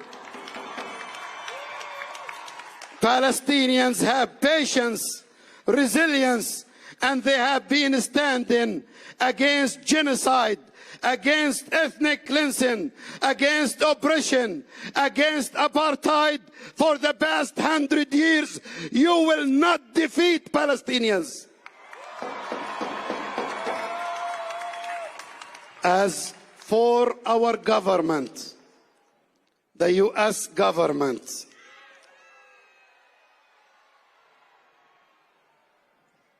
Israel is using American-made weapon and American tax dollars to kill women and children in Gaza and in the West Bank. Shame! Biden, Genocide Joe, he is on the wrong side of history. 70% of Americans, they want ceasefire now. 50% of the American people, they said that Israel has exceeded the limits in its retaliation against Gaza. Biden should respect the will of the American people and stop sending more weapons and more money to support genocide. The Biden administration, they claim that they stand against ethnic cleansing, while they are enabling the ethnic cleansing with the massive amounts of money and arms sales, and he is also not going to the Congress to get the okay for it. He's sending them the weapon directly. Shame! Brothers and sisters, our political leaders have failed Gaza, have failed us. So pressure has to come from you, from you, from you. Are you ready? For God's sake, we have politicians like Brian Mast from Florida who said that the Palestinian babies killed in Gaza are not innocent Palestinian civilians. Shame! Shame! You got other hypocrite politicians like Nancy Pelosi who wants you to be investigated by the FBI for standing for Gaza. Shame! She thinks that you are working for Putin and for Russia. When you stand for Palestine, you work for Putin and for Russia. Shame on her. In November, we will remember. In November, In November, we will only vote for candidates who have the courage and who have the charisma and who stands for justice and who stands for the freedom of the Palestinians and who are calling for ceasefire. We should not vote for the cowards who do not dare to call for ceasefire, and on the top of them, genocide, Joe. Brothers and sisters, thank you for coming to Austin from Dallas, Houston, San Antonio, from the cities all over Texas to show support and solidarity with Palestine. Silence is not an option. Silence is complicity. You refused to be silent while Palestinians' families are being slaughtered in Gaza and the West Bank. As Americans, we must oppose the ongoing Israeli assault on Gaza. Nothing can justify this genocide. Your voices are very important. Your voices are being heard by the people of Gaza, by people like Wael al-Dahdouh. Give a loud shout for Wael al-Dahdouh. By people like Mu'taz, and by all the children who are living in Gaza and the West Bank. Believe me, they are listening to your voices. They are watching you, and they are paying attention to your demonstrations, to your protest against the genocide. You represent justice.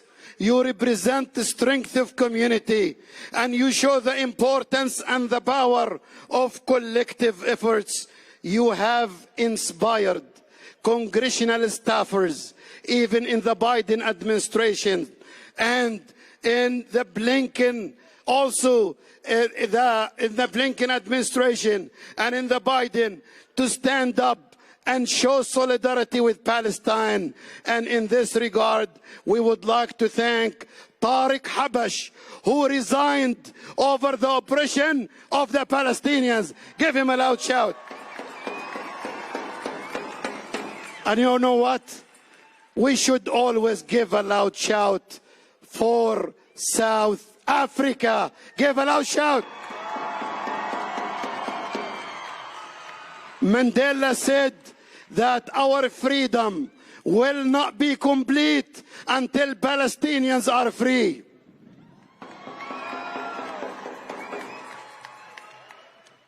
You know, a few days ago, it was the memory of Dr. Martin Luther King.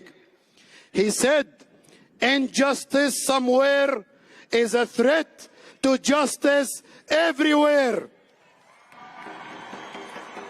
You know what? If Mandela was alive, or Dr. Martin Luther King is alive, they will be with us here today, calling for justice, standing against genocide, and calling for ceasefire. Free, free Palestine. Long live Palestine. Viva, viva Palestina. Hey, hey. Ho, ho. Occupation gotta go. Joe Biden, we charge you with genocide. Thank you. Long live Palestine. Our next speaker is a hero who always stands for Palestine. Reverend Kennedy Jones. Reverend Jones is the chairman of the Arlington Ministerial Association, and he is the chairman of the NAACP in Arlington, Texas. Please welcome Reverend Kennedy Jones.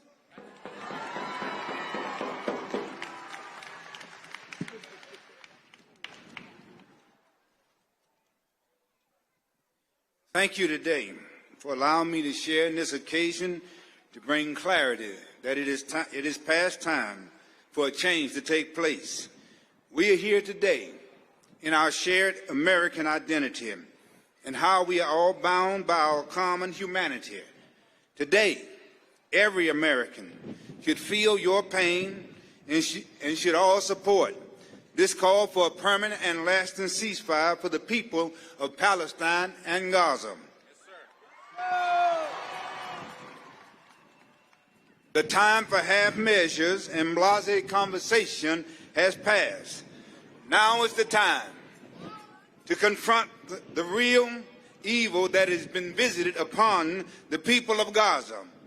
Yes, the tragedy of October 7th was terrible, but the relentless ravages of this unjust war on Gaza is far more horrific. Now is the time for all men of goodwill and justice to come together to fight against that which has no boundaries, the evil called hatred and greed, which can lead to the dehumanization of folks that you don't like. And when you dehumanize, people become numbers without faces, feelings, or emotions. When you hate, it is easy to justify atrocities and genocide, but not today, not today, not this day. This day, we stand like a tree planted by the rivers of water. This day, we call upon the world to remind every nation those who are dying and suffering are just as human as we are. Over 26,000 unjust deaths and untold injured and maimed in Gaza. These are not just numbers. They are families, brothers and sisters, mothers and fathers, sons and our daughters, struggling to survive and live their God-given life with human dignity. We get sick, they get sick. We need medicine, they need medicine to survive. There is nothing hard in this to argue. Nothing hard. Pregnant mothers, newborn, the elderly, just trying to keep warm. There's nothing hard in this to argue. Kids taking care of kids because their Palestinian parents have been killed by this so-called war on Hamas. And I submit to you today that the war on Hamas has long since passed. And what we have now is nothing more than naked aggression.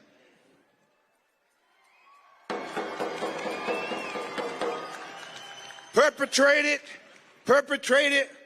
by a would-be dictator seeking to outrun the arm of the law and justice, but eventually justice will catch up to him and it will be done upon him.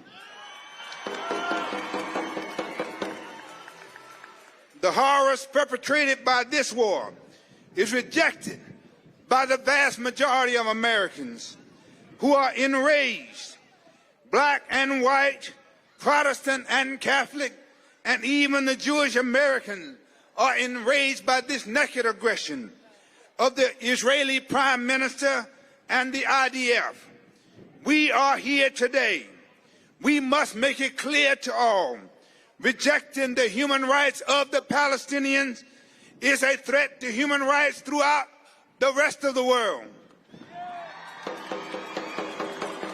And on this day, we stand in one accord to insist that our Congress, that our President, that our nation remember its creed and hold fast to, without wavering, to the foundation that all of humanity is precious. And I say to you today in closing, there comes that time in human history in which you will stand or you will slink into the shadows. This is your hour. This is our moment in which we stand.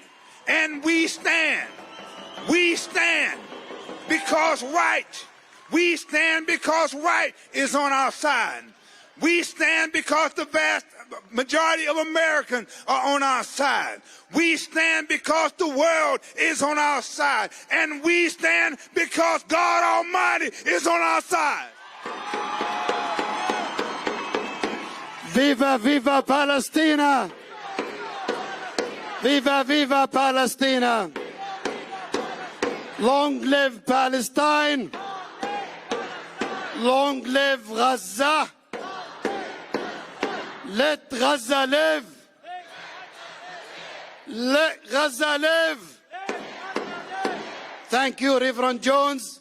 Our next speaker is Dr. Hatem Bazian. He is the chairman of American Muslims for Palestine, and he is the chairman of Muslim Legal Fund, and he is one of the civil right leaders who protects the Muslim rights all over the United States.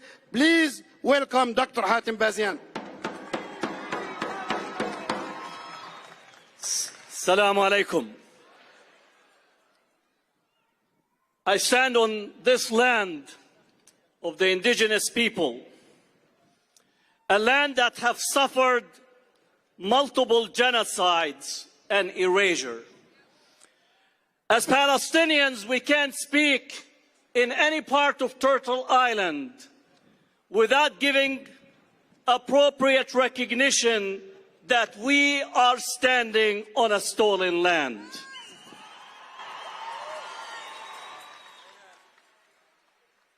Also, this month is the month of February, the shortest month of the year, but it's also Black History Month. Our black brothers and sisters arrived into this country as cargo in the hulls of ships. Yet they have been able, time and time again, to rise up, to struggle, to resist, to define the moral, ethical trajectory of this country. We could speak of Martin Luther King, Malcolm X, Harriet Tubman, Angela Davis. Black Lives Matter. When we speak today, we are speaking on the shoulders of those who defined and continue to redefine what America possibility it is. Now we're here in the streets of Austin, but we're speaking to the streets of Gaza, Khan Yunis, Shuja'iyya. We're speaking to those in Nablus, in Jenin, Tol Karim, Haifa, Akka, and every place. And we say unequivocally, for those who make themselves unable to hear, that Palestine will be free.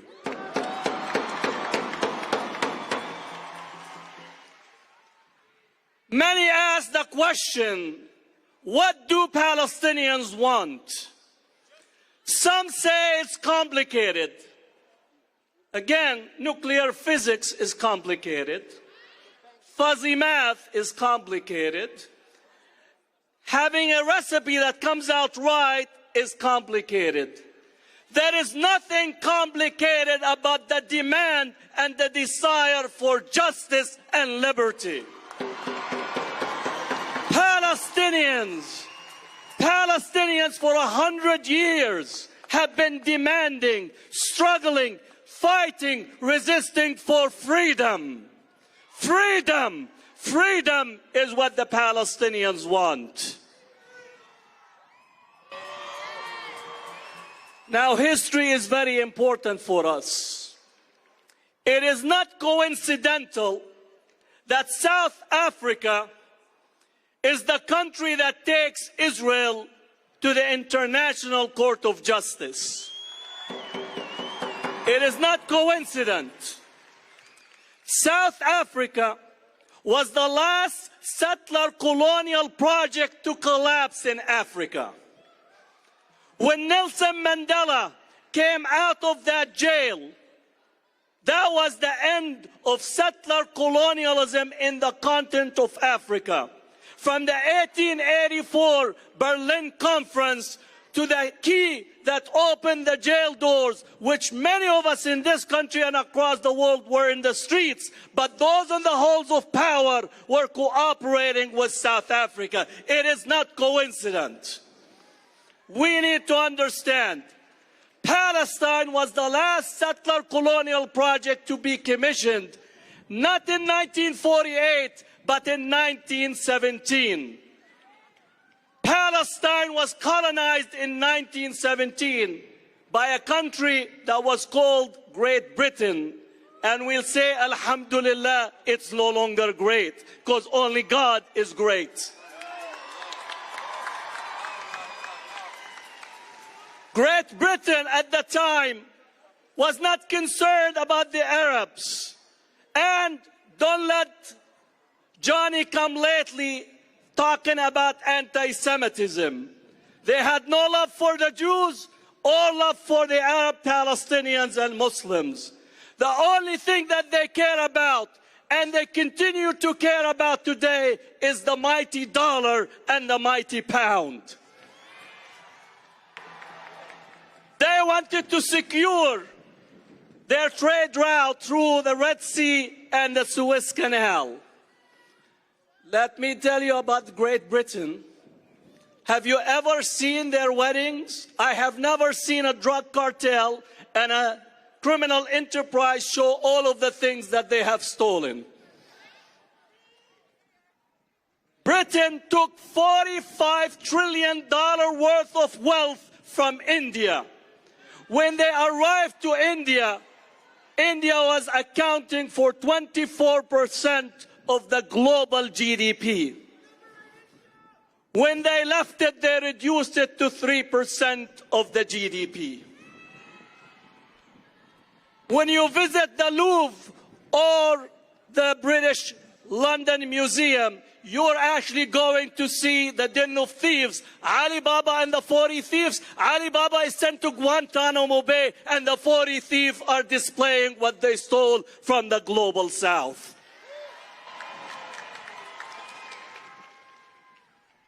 Now we're speaking about genocide. What are we speaking about? Genocide. What are we speaking about? Genocide is what Israel is doing right now. Killing civilians is an act of genocide. Bombing hospitals is an act of genocide. Bombing schools is an act of genocide. Bombing 14 universities and detonating bombs in them is an act of genocide. Now, not only that Israel is accused and charged of genocide, possibility of genocide by the International Court of Justice, but South Africa has submitted a claim against the United States and Britain of being complicit in the acts of genocide. Let me tell Biden or Latte Nancy Pelosi, who thinks that we are taking a phone call from Putin to be out here. Niet, we don't need Putin for us to see genocide and come out in the streets. Then the next day, she goes fully racist. She tells us to go and check with China. Talk about being racist toward Asians. In San Francisco, right next to Chinatown, you tell activists from AMP, from Jewish Voice for Peace, from Code Pink to go and check or go back to China. Nancy Pelosi, I know it's difficult. Her latte was cold. She couldn't think, but that's okay. It's a passé. Complicity in genocide. Complicity in genocide. I tell Biden the following. Every time that Israel is bombing in Gaza, you're losing a vote in Michigan. Every time that Israel is bombing a hospital, you're losing a vote in Georgia. Every time that you're allowing Israel to bomb another school, you're losing a vote in Minnesota. Every time that you're sending weapons and aid to Israel, you're losing all of our voice. We are not gonna vote for a genocide, Joe. And you cannot try to play around, because again, I need to talk to some of the Muslims in here, that we're gonna actually get Muslims, we're gonna work on Islamophobia. Sending weapons to Israel is Islamophobia, Mr. President. And if you can select a few Muslims that think that adab, courtesy of not insulting somebody that is committing to genocide, that is gonna shut us up, we are not being silent. Gaza transformed Muslims, Arabs, Palestinians, our Jewish brothers and sisters, transforms the whole world. People are courageous. People are coming out to challenge power. People are no longer accepting the unacceptable, witnessing genocide by the minute. The first time in history that genocide is being live streamed. So we'll tell you, we are not going to accept trying to give us crumbs on a table that is not set by us. We need to be not only on the table, but we need to decide the menu. We need to be in the kitchen cooking. We need to renovate the whole White House, because it needs to be a black house before it is actually a White House.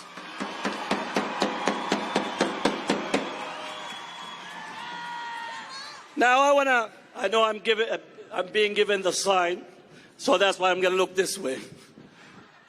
I love you. His name is Hatem and my name is Hatem. To have two Hatems on the same stage is special, so I'm going to look the other way.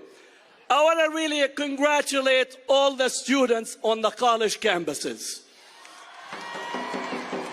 If you're part of MSA, if you're part of the SJP, if you're part of the political organizing on campus, don't let anybody silence you.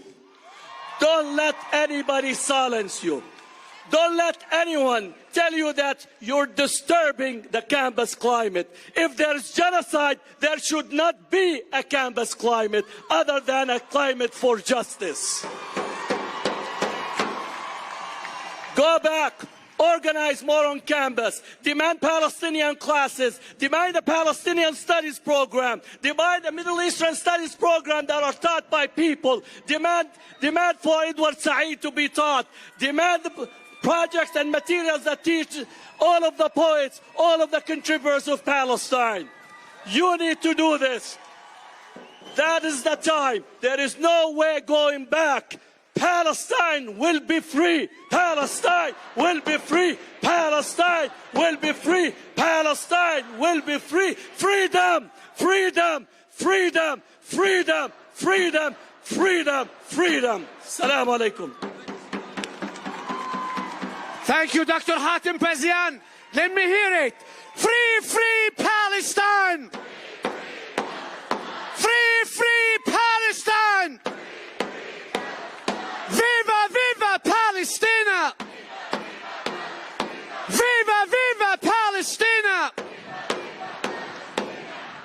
All right, Texas. I would like to introduce to you one of my friends and favorite comedian, professor, author, writer, and a hell of a speaker, Amir Zahar if you're white, Amir Zahar if you are an Arab. Please welcome with me Amir Zahar. Good afternoon. We are here today. My name is Amir Zahar, and that's like Hatem said, Amir Zahar if you can't speak Arabic, but you should learn. And I am so honored with all of you here today in Austin, in Mexico. They stole it. As we stand side by side without shame, saying in one loud unified voice, free, free Palestine! Free, free Palestine! as I heard our hosts and speakers welcoming the different groups of people that we have with us today, they forgot one group. Since we are standing here in Texas denouncing American policy and standing up for the downtrodden of the world and standing up for Palestinians, we should not forget to welcome our uninvited guests from the CIA and FBI that are here with us today. Say hello to them. Say hello to them. Club. I also come to you today from the state of Michigan, from Dearborn, the Arab American capital, from Detroit, the workers' capital, from Detroit, the black capital, where last week our Arab leaders told the Biden campaign quite clearly, you are not welcome in our communities. Now, I am the child of two Palestinian refugees driven from their land, a Palestinian Christian father and a Palestinian Muslim mother. And yes, we do have Palestinian Christians. We are the first Christians on the face of the earth. I always tell people, especially white people, that I am Palestinian like Jesus. He was from Palestine, not Palestine, Texas. Palestine, Palestine. He did not have blonde hair and blue eyes. He didn't look like Brad Pitt. He looked like Mu'taz Azaiza in Gaza. And we are here today, all of us who stand with justice, to say in a loud, unified voice to everyone around the world and everyone, thank you. Say it with me, thank you. Thank you to everyone here today for standing up for truth and justice in the face of major pressure on all fronts. Thank you for being here. Showing up matters, and when we do it together, nobody can stop us. Thank you to the major cities in the United States that have passed ceasefire resolutions, including Chicago and Detroit, where we proved that when we organize effectively, we win. And when we have representation, we win. And when we have the truth, we win. And to our queen in Congress, Rashida Tlaib, from our district up in Dearborn, we say thank you. She has been attacked by everybody, Republicans and Democrats, and has stood her ground proudly, enduring on the floor of the House of Representatives as her fellow congresspeople shamelessly censured her. And we know why they are afraid of her. Because she speaks the truth, unapologetically, loudly, whether it's for Palestinian rights, black rights, indigenous rights, the rights of the poor, the rights to breathe clean air. She is always on the right side of justice and the truth. She personifies what we all hold here today, the power of the truth. See, when you have the truth, beautiful things happen. You don't need as much resources as the other side. You can smile every day. You can laugh every day. There's a reason the martyr's mother smiles, because she has the truth. There are 535 members of the House and Senate. And this one woman from Michigan, Rashida, has made AIPAC lose their damn mind. They have meetings every week. How do we get rid of Rashida? They raise millions of dollars. We got to get rid of Rashida. They offer other candidates $20 million.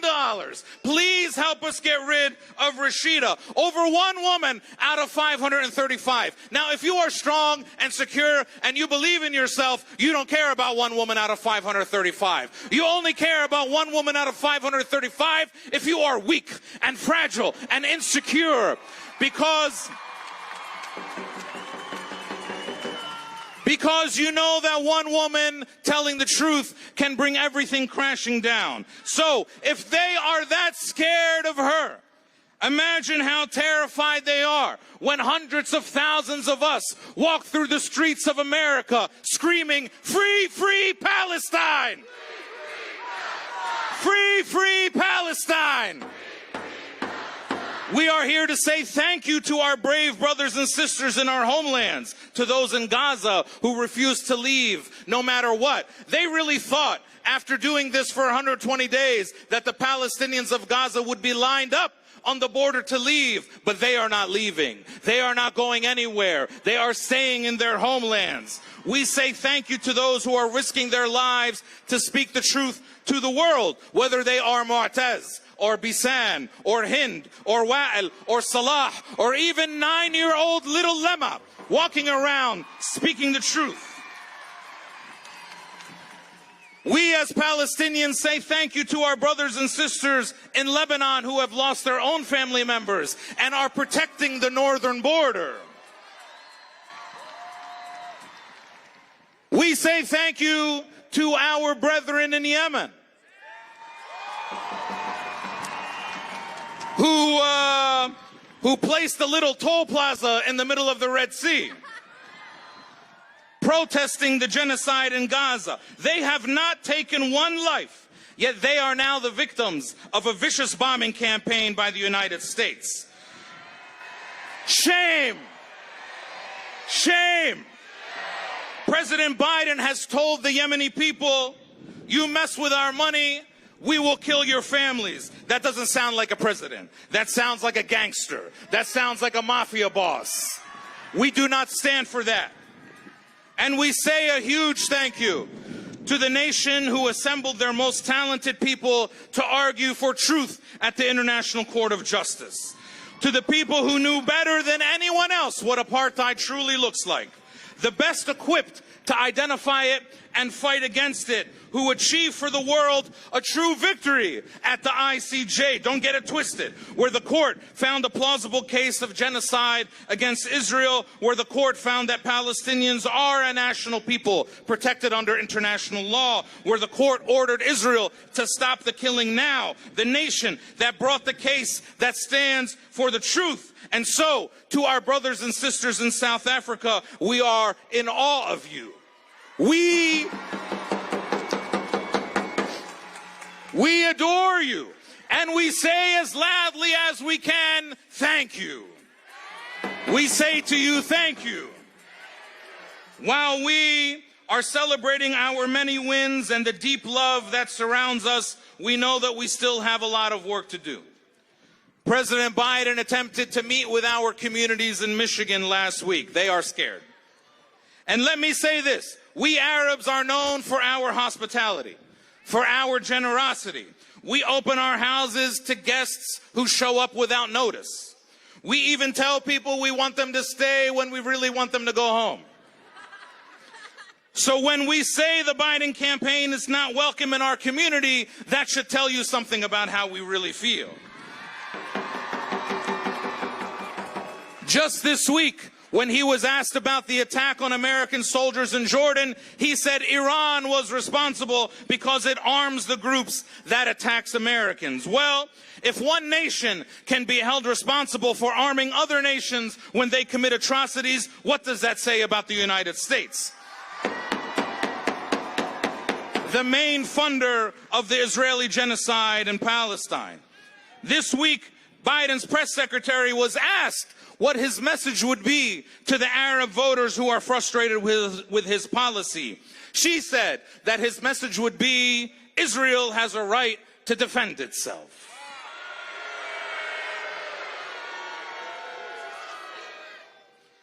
They came into our communities because they don't respect us. They came and asked to sit with us because they think that we don't know that they have lied to us. On October 11th, he said he saw beheaded babies. Do we believe him? Do we believe him? On October 25th, he said that the numbers of deaths coming out of Gaza can't be trusted. Do we believe him? Do we believe him? On October 17th, they said that it was us who bombed our own hospital, killing 500 people. Do we believe them? Do we believe them? They think that we will forget. That is how much they disrespect us. They think that we will forget. Are we going to forget? Are we going to forget? let us be clear to the American administration. Our anger is not some simple policy disagreement.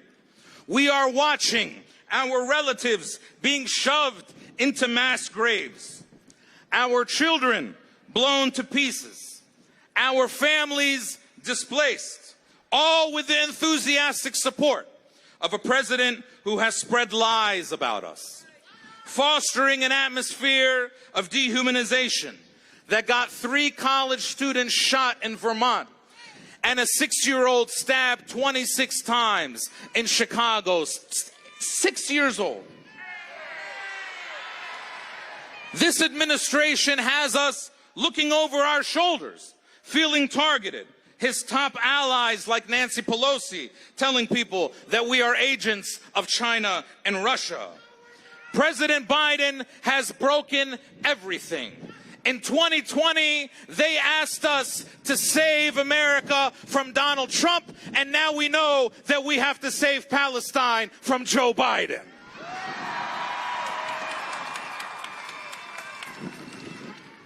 After the attack in Jordan, President Biden declared to the whole world, if you harm an American, we will respond. Well, President Biden, I have some more American names for you. Rachel Corrie, murdered by the Israeli military on March 16, 2003. Omar Assad, murdered by the Israeli military on January 12, 2022. Shireen Abu Akleh, assassinated by the Israeli military on May 11th, 2022.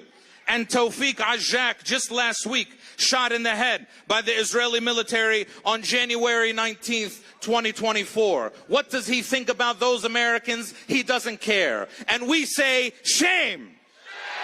We say, shame. We stand here today in their names. And finally, if there's any speakers who are still here, please come up behind me, any speakers or organizers. Especially you two have been holding these signs all day long, Abdul and Gabriella. Come up here. Any of the speakers that are still here, please come up, stand up here. The number one thing that they will say about you to distort everything, they will say that we are a group of people who hate. But we were here today with Arabs, Palestinians, Muslims, Jews, Christians, Latino, black, everybody standing up here on the stage today. They will say that we are a people full of hate. Do we hate people for who they are? No. Do we hate people for who they are? No. We hate racism, we hate occupation, we hate apartheid, but we do not hate anybody for who they are. We are a people full of love.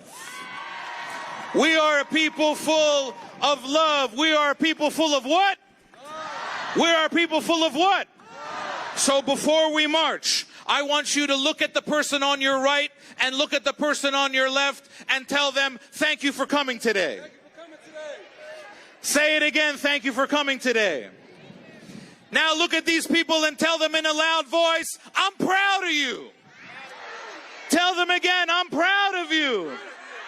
Now look at these people and tell them, I love you. I love you.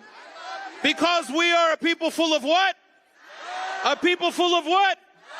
Don't let them get it twisted. We are on the right side of history. If Malcolm X were here today, he would say, free, free Palestine. If Martin Luther King were here today, he would say, free, free Palestine. If Rosa Parks were here today, she would say, free, free Palestine. If Nelson Mandela were here today, he would say, free, free Palestine.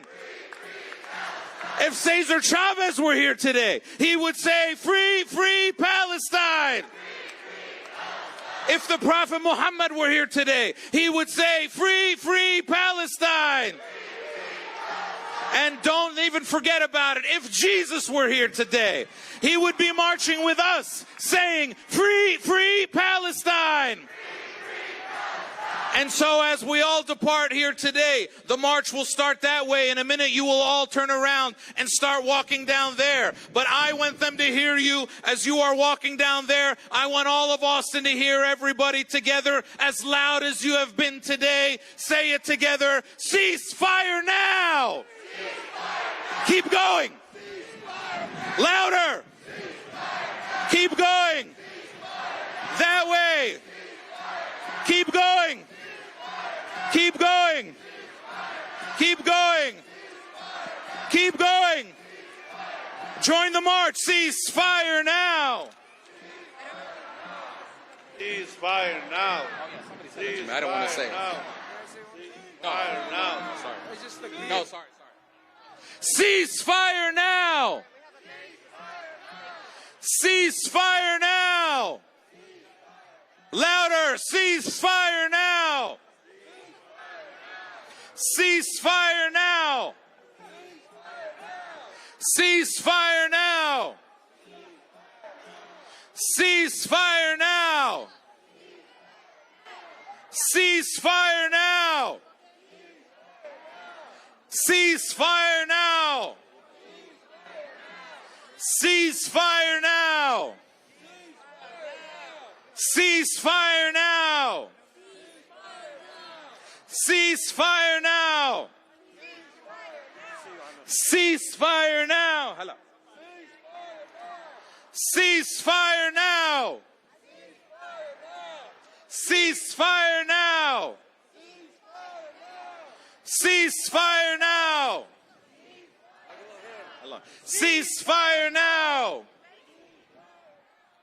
Cease fire now. Cease fire now. Cease fire now. Cease fire now. Thank you. Cease fire now. Cease fire now.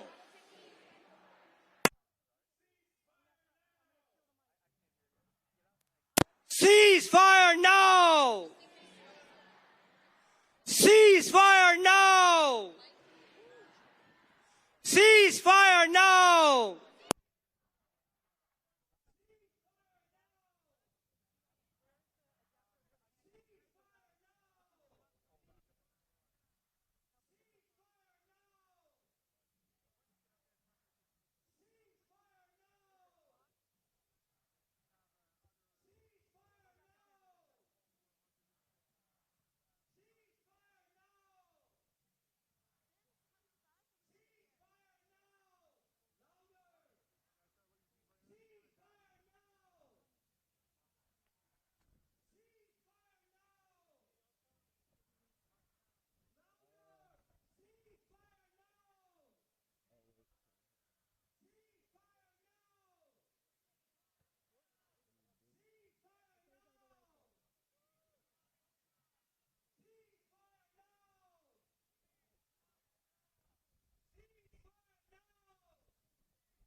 What does it look like on the screen? What does it look like on the street? It's crooked.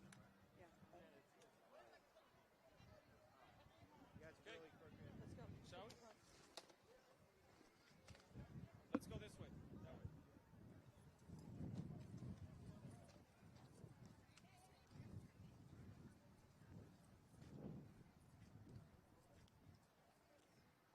Check 1C. We've got a missing child alert. We found it.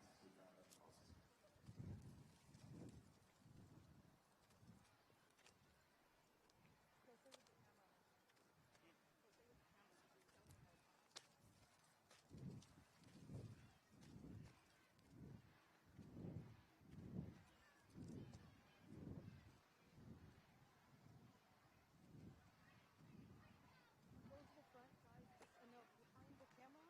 And once we're in position, it'll be a lot easier.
The occupation has got to go. The occupation has got to go. Hey, hey. The occupation has got to go. Justice is our demand. No peace on stolen land. Hi, I'm Rachel with Breakthrough News. I'm here with my colleague, Kay Pritzker, also reporter for Breakthrough News. We're on the ground here in Austin, Texas. The march has begun. We had hours, really wonderful speeches of people sharing what's going on. And right now on the ground, we have thousands in the street marching. Everybody who is marching here today is coming from a different part of Texas. We have people from Waco. We have people from Corpus Christi. We have people coming from Dallas. We're going to hear interviews and talk with people in the crowd today who are, of course, from here in Austin, but also from all parts of Texas. The organizers have called this demonstration today to demand that Joe Biden, number one, call for a ceasefire and also to end the U.S. funding of Israel and end the Texas funding of Israel. A lot of people don't actually know this, that in Texas there was $1 billion in exports to Israel. That's the Texas relationship with Israel, not to mention Greg Abbott. Governor Greg Abbott was the one who actually went to go visit Israel in November. So nonetheless, there are many connections to be made here, and activists are coming out strong today to make that heard. So let's take a look at the march and how it's developing. There is so much here and so much energy. So let's take a look at the march behind me.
So again, we're here on the ground in Austin. The march has just begun. Thousands of people have come on to Congress Street here in Austin, marching away from the state capitol. And I'm here with an organizer from the Austin Coalition for Palestine. We want to hear from you today, why you guys are out here and what you're really feeling right now with the spirit and the energy so high. So we're here to demand an end to the U.S.-sponsored genocide in Gaza. We're here to demand an end to Israeli occupation and apartheid. And we're here to demand that both Israel and the U.S. abide by international humanitarian law. We are feeling the energy and emotion of people here. We're feeling their desire to let out all the emotions they've been feeling. The Palestinian community especially has been traumatized watching our people be massacred. And we're hearing everyone here let out that energy, and we see by how much they want to be here. Excellent. I mean, I know we've had tens of thousands of people come out in Austin before. I know there's a growing movement here in Texas to stand for Palestine. It's been incredible to see, especially in cities like San Antonio and other cities where historically we haven't seen thousands of people in the streets for some time. So I'd love for you to speak to this growing movement, what it's been like, and exactly who's involved, and what are the types of people all across Texas that are getting involved in this movement. Absolutely. So, I mean, I'm Palestinian American. I've been showing up to protest most of my life. We did 2014 here, same thing, 2021. We've never seen such a sustained movement. We've never seen such a cross-cultural, cross-faith movement. We have people from the Christian and the Jewish faiths. So it's cross-faith. We have Jewish Voice for Peace. We have the Democratic Socialists of America. We have the People's Socialism for Liberation. And so we have across the groups organizing and coming together. We have Palestinian groups from Houston and Dallas. And so it's just definitely statewide organizers just joining together to stand with the same message. And do you have a message for Greg Abbott and Joe Biden? My message to them is if they do not abide by international humanitarian law, we will make sure that they will be held accountable. We will not forget that when Joe Biden had the chance to choose between international law, he chose to support and be complicit in genocide. And we will not forget that, and we will be voting him out. And we ask the same of Governor Abbott to stop standing by genocide, because we will hold him accountable as well. Excellent. Thank you so much for your time. You heard it right here. We're now on the march. We're on the move. It's really an incredible spirit here on the ground, seeing how people are moving. So I'm going to go back to everybody in the crowd, and we can get a feel for the energy happening now. We're going to be back with more interviews.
Really quickly, guys, if y'all could please stay behind the banners. We don't want to run over anyone, okay?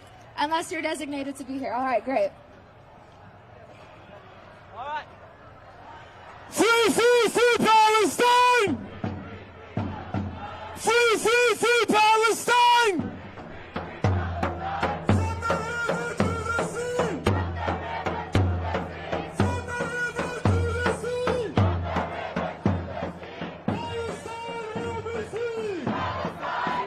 We're on the ground here in Austin. The march has begun. There's so much energy. The people on this truck right now really keeping the crowd going. There's horses up front that we definitely want to show later too. So I'm excited to be here on the ground with one of the organizers of the demonstration. Can you share your name and your organization?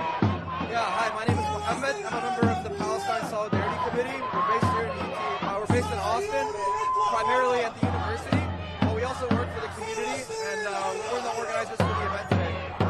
Excellent, excellent. So can you share with us more about the reasoning for coming out today? What are your demands? And if you have a message to Greg Abbott, what's your message? Absolutely. So our demands are consistent from day one. Since October 7th, our demands have been to reflect best what the Palestinian people in Gaza and on the ground demand. Of course, the most pressing being a ceasefire. We're calling for a ceasefire now. Not only that, but we're calling for Greg Abbott divest Texas funds from Israel. That includes the over $107 million that he has invested in stocks and bonds for arms dealers and Israeli companies that benefit and prop up the occupation, ethnic cleansing, and genocide of the people of Gaza. And finally, we also are urging Joe Biden to conditionalize aid and cut off aid completely to the apartheid state of Israel to save Palestinian lives right now. If I could say one thing to Greg Abbott, I would urge him immediately to call for a ceasefire, number one, and number two, stop investing money and stop giving money to the state of Israel that is being used to target and kill innocent Palestinians, destroy critical Palestinian infrastructure like hospitals and water desalination plants, and put an end to what's going on, put an end to the genocide. Certainly, I mean, we're talking about over, at this point, 30,000 Palestinians killed. I mean, that's 1 in 100 Palestinians have been killed in the last 4 months. It's an outrage to really imagine the kind of carnage that's happening. So I would love to hear from you, especially based here in Texas. When we're talking about calling for a ceasefire, what kind of power have you been building on the ground? And what has the situation been looking like and developing in the movement here? Because the thing about the ceasefire demands is that they're all across the country. In fact, they're all across the world right now. We are seeing people all around the world unite around this call to demand that Israel stop this genocide. And so to me, what we're doing here today, here at Breakthrough News, as we really stand up against the corporate media and recognize that we have to tell real stories on the ground with real people. So I want to hear from you how the movement of Texas is growing that the mainstream corporate media has not shown. Absolutely. So first and foremost, I'd like to reiterate and make it clear that our elected officials, our representatives who claim to be acting in our best interest, are not at all doing that. As a matter of fact, the only way to secure liberation, safety, and a ceasefire for the Palestinian people is through our own means. We cannot rely on people like Greg Abbott or Joe Biden to give a ceasefire to the Palestinian people, and urge the state of Israel, who has time and time again shown that they will not heed any call for a ceasefire or any de-escalation of the violence against the Palestinian people. Here in Texas, we've mobilized almost every single week throughout the state, whether that be Austin, Dallas, Houston, whether that be a teach-in, a protest, or sitting at city councils, urging our members, our city council members, to give up and call for a ceasefire, whether it's calling their office or occupying space on campuses at universities or in official government buildings. We are shutting down what we can here in Austin, Texas, to secure the safety of the Palestinian people and call for a ceasefire. We're doing it all over the country. We've taken part in multiple protests. We've helped organize this protest. We've helped organize the last national protest that was in Washington. We helped organize what was happening at our last protest here in Austin, a statewide protest. We're protesting every other week. And as far as PSC is concerned, we're also trying to get our university, a lot of universities around the U.S. who are silencing Palestinian speech, who are critical of pro-Palestinian voices, time and time again show us that they are not interested in the rights of human Palestinian humans on the ground in Gaza.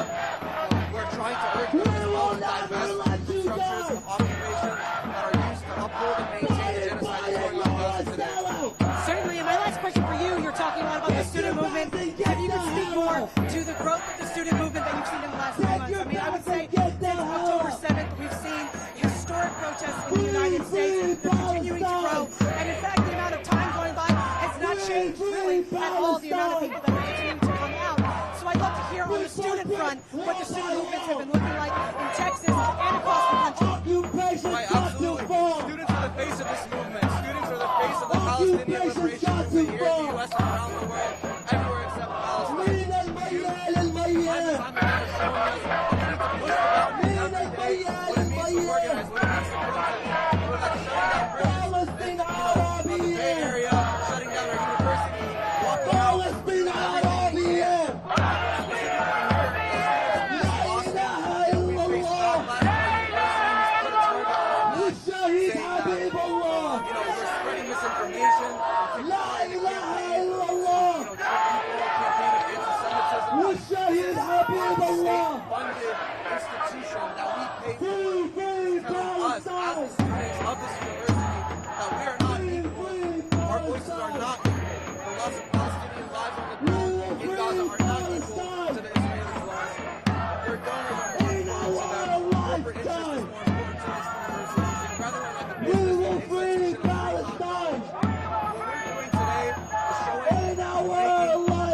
To our university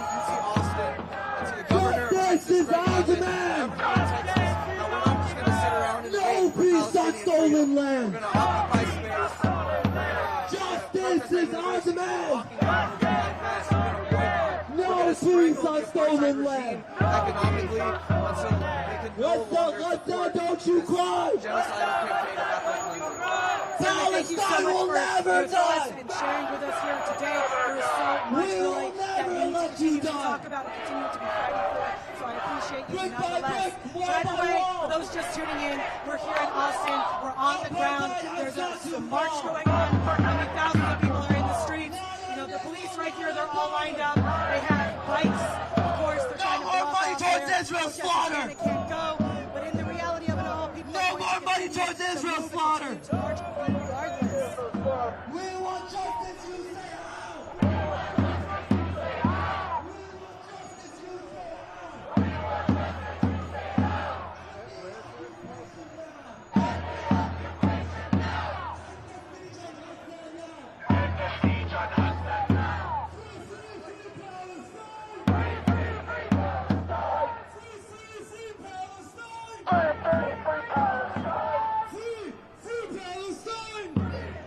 Palestine! From the river to the sea! Palestine will be free! Palestine will be free! From the sea to the river! Palestine will live forever! I don't know if you guys can see what the man in front of the truck is holding. He's holding a wrap that resembles a dead baby in Gaza. Imagine there's 11,000 of these children that have been massacred already. We need to up the energy. We need to make our voices heard. I want everybody to scream as loudly as they can from here and make their voices reach Gaza when we say, free, free Palestine. Free, free Palestine. Free, free Palestine! Free, free Palestine! Viva, viva Palestina! Viva, viva Palestina! So for those tuning in, we're on the ground. We're here in Austin. Thousands are marching, and we're joined now by activists who've come from San Antonio to be able to be part of this demonstration. So could you share your name and why you're here today?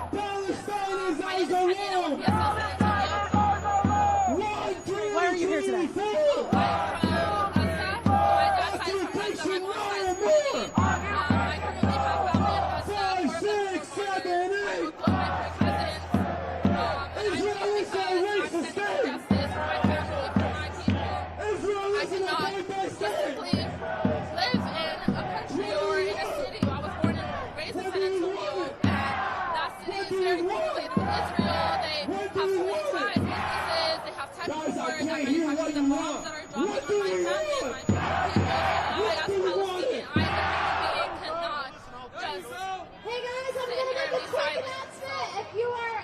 I'm so glad that you're here and that you're sharing. I mean, if you would be willing to share, I'd like to hear more about your own experiences with your family. Right now, we want to be showing real voices from the ground of Palestinian people. The support for media is honestly, like my experience is just, I'm a human being. I go to work, I have a normal life, and just out of nowhere, we have this going on. For me, I have a cousin that's the same age as me, and his three siblings and his dad passed away in that airstrike that I mentioned earlier. And for me, as a person who is the same age as him, I feel like guilt as someone who has the privilege to live in a country and live my life and go to work and eat food and have a roof over my head, just the simple basic necessities. And so because of that, I joined an organization that really put me on the forefront, and I became a leader and leading among a lot of protests locally in San Antonio. So that's kind of where the story began, and where it's going to continue until Palestine is free. certainly. And my last question for you is, what is your message for Joe Biden and for Greg Abbott? My message is that no matter what y'all do, no matter what you think is going to happen, Palestine will be free in our lifetime. Thank you so much for your time.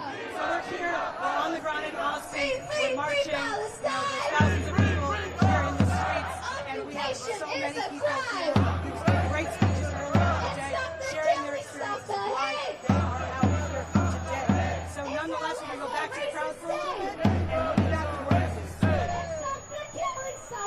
Free Palestine! Can they see me? I'm on live TV. Free Palestine, baby!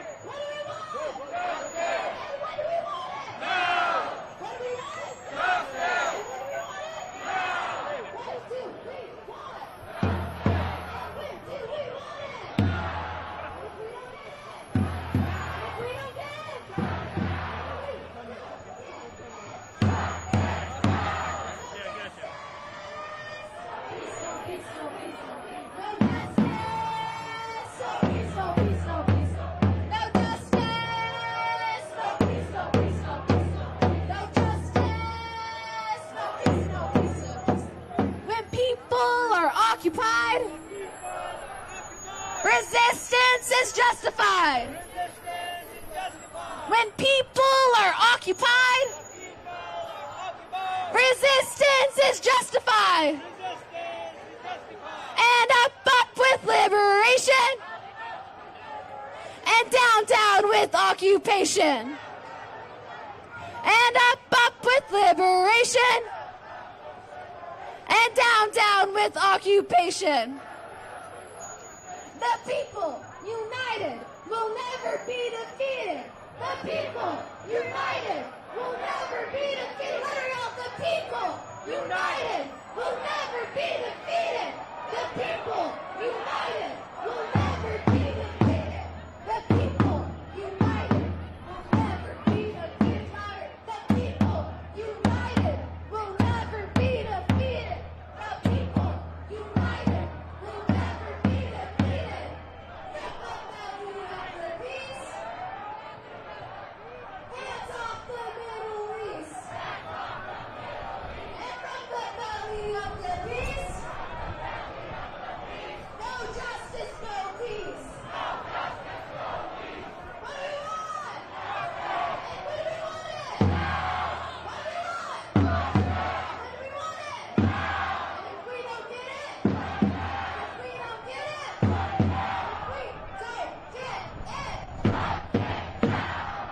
Free, free, free Palestine. Free, free, free Palestine. Free, free, free Palestine. Free, free, free Palestine.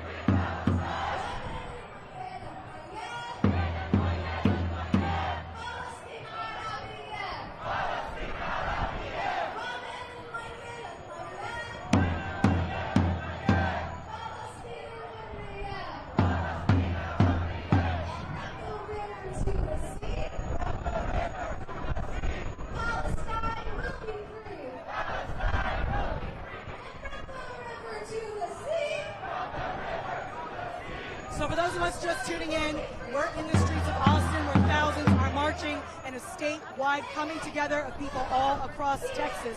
So I'm joined now by another activist here in Austin.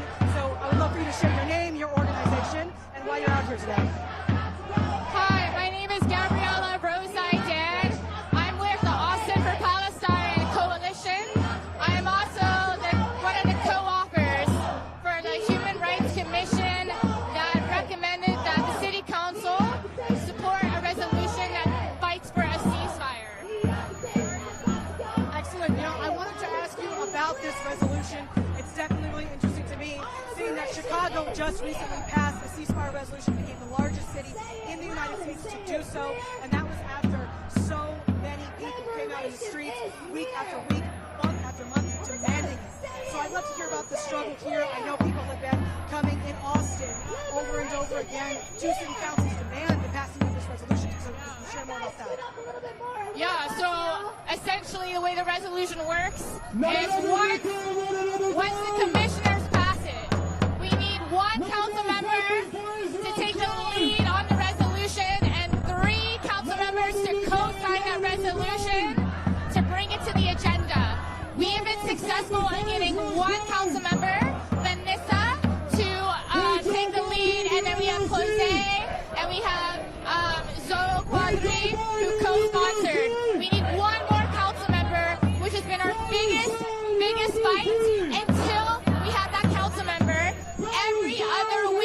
when city council is held, we take up those 10 seats for public speaking.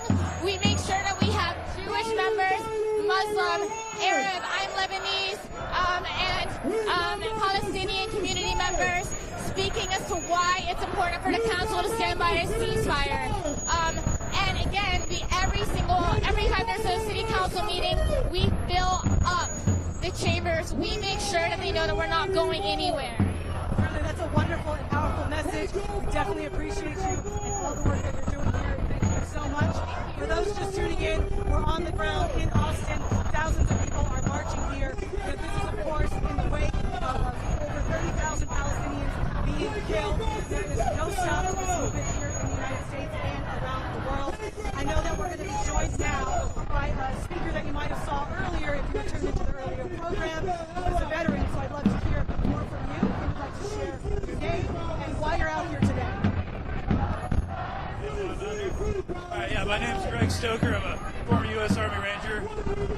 And, I'm just out of here because I'm sick of being a party to illegal wars. I mean, we sacrificed our youth and buried our friends for the sake of imperialist lies. And it's just, here we go. We're on the verge of another continental war of annihilation. So, the cycle has to end sometime. So, that's basically mine in a nutshell. Certainly, and I would love to hear your thoughts, as a veteran who's standing against war, about the U.S. airstrikes that have happened. We've seen U.S. airstrikes in Syria and Yemen. I mean, it's continuing on, and that the U.S. is escalating this into a regional conflict in so many other ways. So I'd love to hear your thoughts on that. I mean, so I have an intelligence background, and we did an 85 target strike package that gave Iran 5 days of warning, like, hey, we're going to attack you 5 days, and then they still held for weather. So a lot of theatrics go into international relations. I don't really expect an escalation from this. It's probably going to do some tit-for-tat stuff and fizzle out. That's kind of what we've always done. Thank you for that. I mean, we'll have to see how things play out. And the way the United States moves, it's consistent. It's always, when it comes down to it, the way the U.S. moves is that we see time and time again the U.S. is not getting out of the Middle East.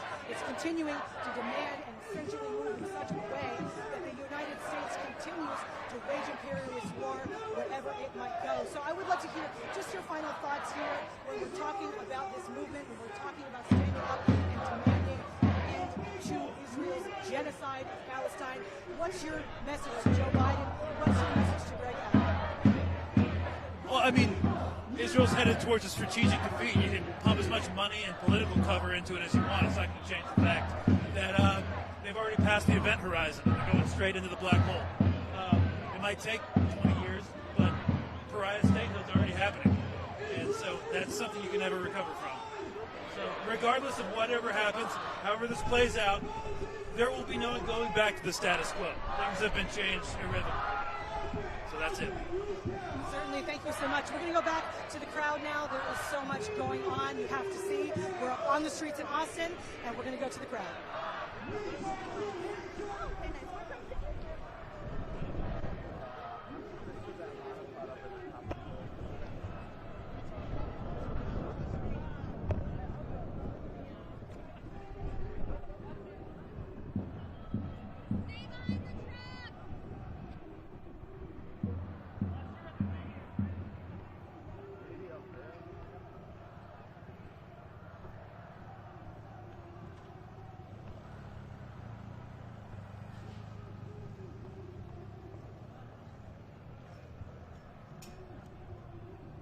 Oh yeah, right through.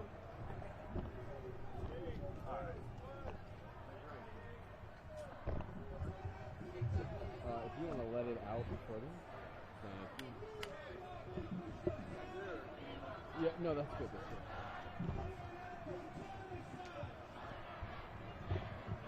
What outlet are you guys with? Breakthrough News.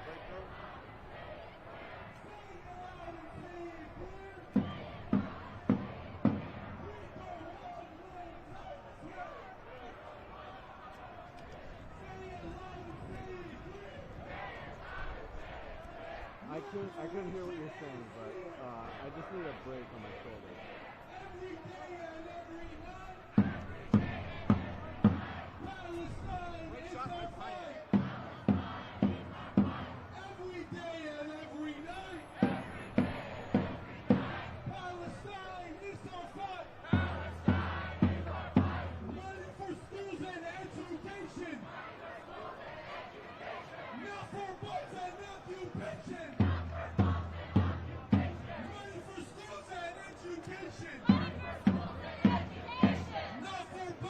occupation. From the belly of the beast.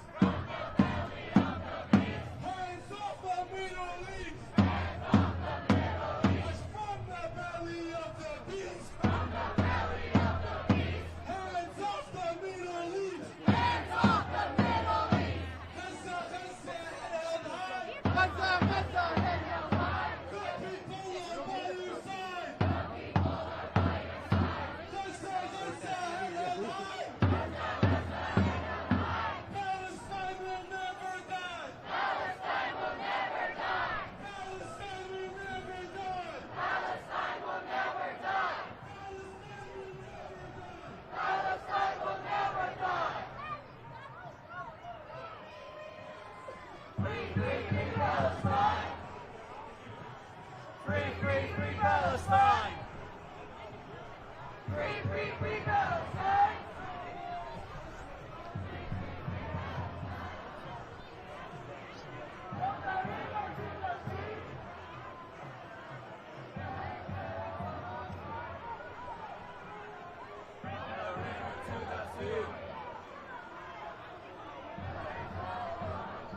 As you can see, people are coming up the street. We still don't even see the end of the march. We're continuing to see people come out, and the march is actually getting bigger from the rally earlier today. So that's definitely a good sign in terms of the numbers here. Is this the news? Which news? Free, free Palestine. Free, free Palestine. Palestine, free, free. From the sea to the river. Palestine will live forever. From the sea to the river. Palestine will live forever. Free, free, free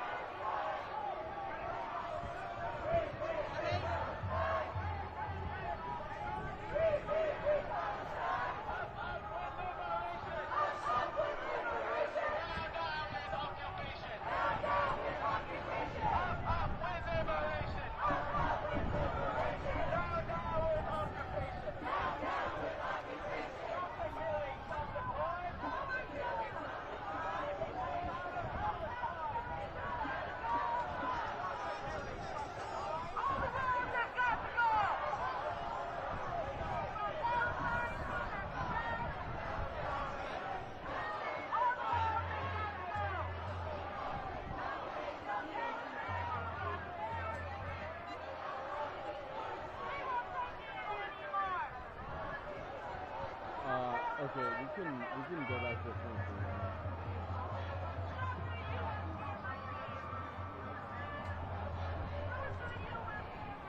Yeah, I mean this is the end, so maybe it's just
streets marching, and we're joined by many young people, especially in the streets. So we're happy to speak now with a young organizer here in Saturday. So can you share with us your name and your organization if you have one, and why you're here today?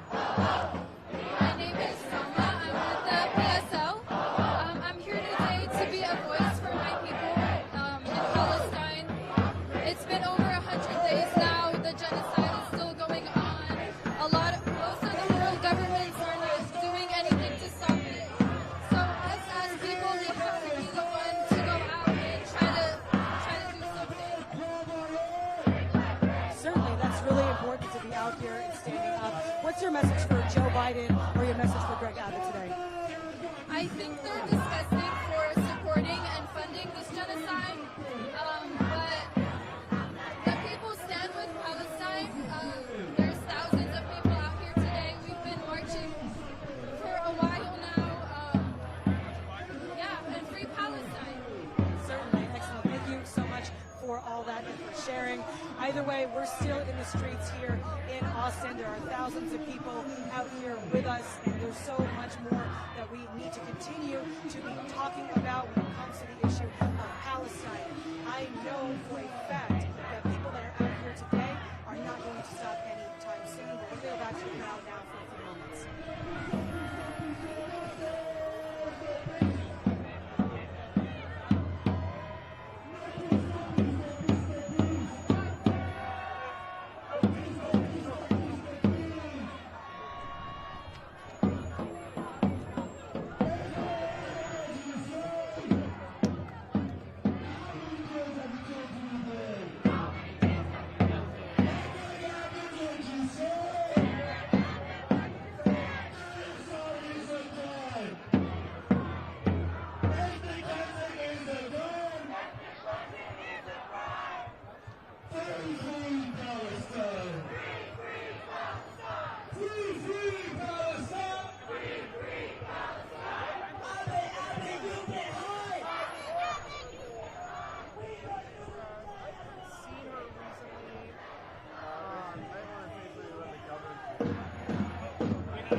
So we're on the ground here in Austin. There are thousands of people marching, like we're talking about.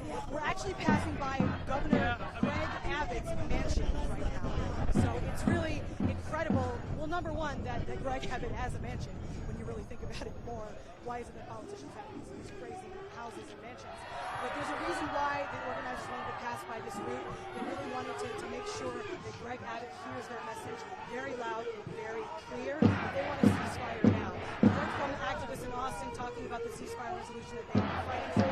It's continually going to be pushing here in Austin. People will be continually pushing to make that happen. So as we pass by, let's see what organizers have to say to Greg Abbott in their direct message.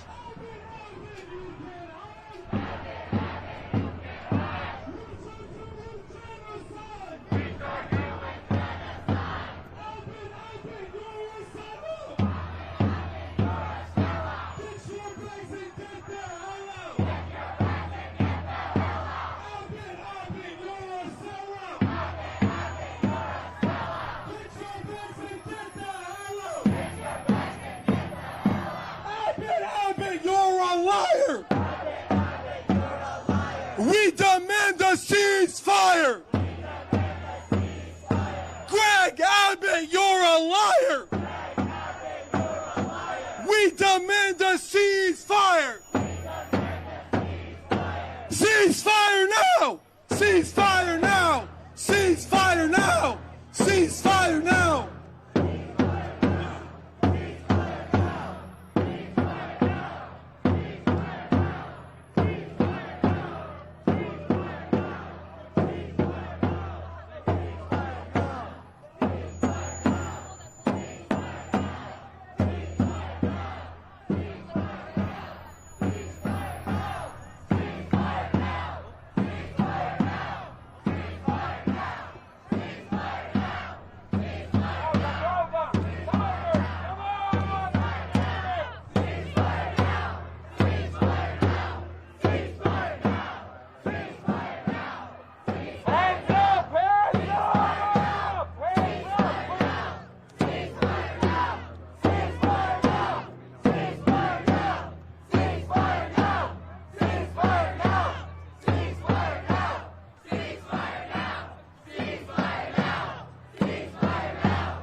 in Austin. All the chants you can hear right now about Greg Abbott are because we are passing his mansion right now.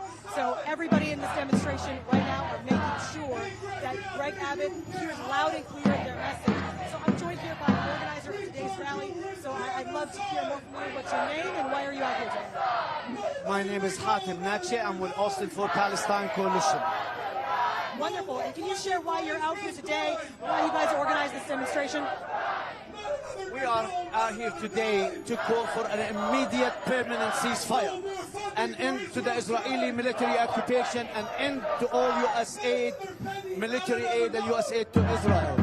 And we are calling on the governor and the state of Texas to stop enabling Israeli genocide by buying Israeli bombs. Excellent. Thank you so much for sharing that. And what's your message for Greg Abbott? We're right here in front of his mansion. This is why we brought people here. What do you have to say to him specifically?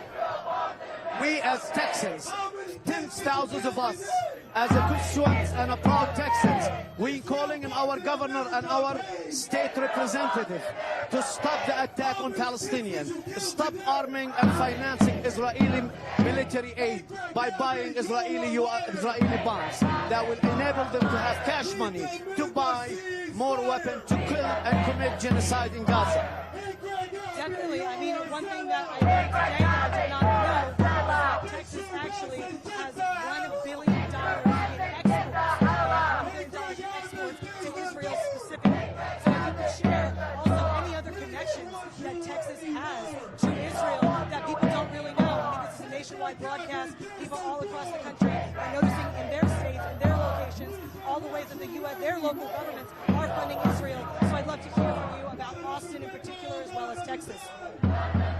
Of course, you know the comptroller, the state of Texas comptroller of public accounts in October bought $20 million worth of Israeli bonds. That by buying the Israeli bonds, that freed cash for the Israeli government to buy weapons. And back in November again, they bought another $45 million in Israeli bonds that enabled Israel with cash money.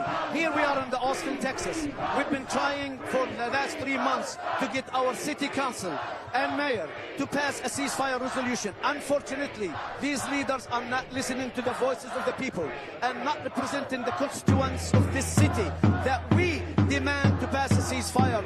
A ceasefire is essential for our communities in Austin as a moral stand for humanity and against genocide and what's happening in Gaza.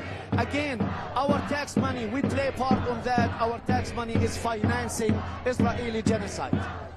Certainly. Do you have any last thoughts that you want to share with our audience? Yes, absolutely. I will urge everybody, please contact your representative, your senators, demand that they call for immediate permanent ceasefire. If you live in cities, reach out to your city council member and mayor and demand that they pass resolution in support of permanent ceasefire to stop this genocide and protect the civilians. Great, thank you so much for being out here with us. We are on the march, we're on the move now. Again, we've stopped at Governor Greg Abbott's mansion to be loud and clear why we are here. Texas has shown up today to really make the message be known. So let's go see what they're saying.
Greg Abbott to make sure that he hears this message. But it is interesting to see that he has troopers right up here on the wall. How many kids have to die? How many kids have to die? Before you hear their freedom cry. Before you hear their freedom cry. And how many kids have to die? How many kids have to die? Before you hear their freedom cry. Before you hear their freedom cry. And free, free, free Palestine. Free, free, free Palestine. Occupation is a crime. Occupation is a crime. Free, free, free Palestine. Free, free, free Palestine. Occupation is a crime. Occupation is a crime. Hey, hey. Whoa, whoa. The occupation has got to go. Hey, hey. Whoa, whoa.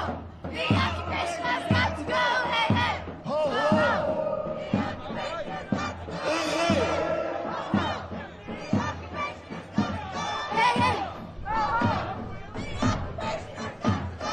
Hey, Greg Abbott, you're a liar.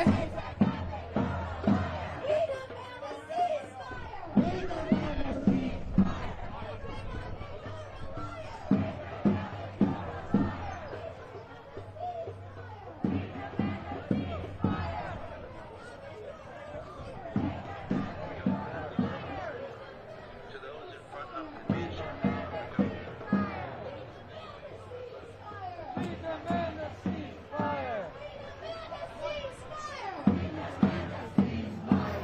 demand a ceasefire. We demand a ceasefire.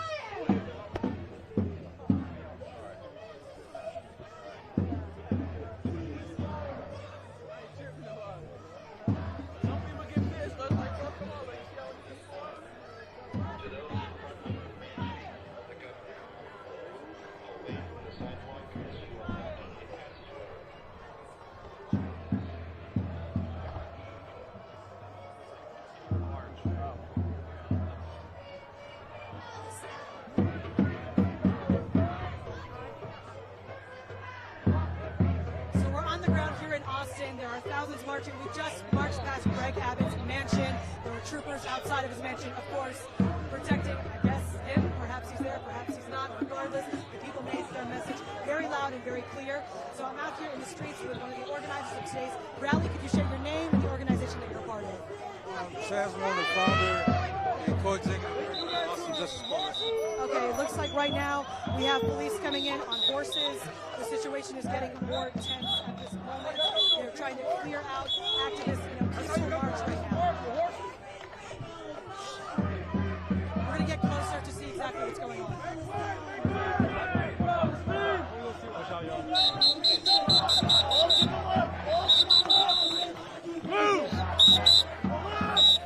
Police are pushing us back at this point.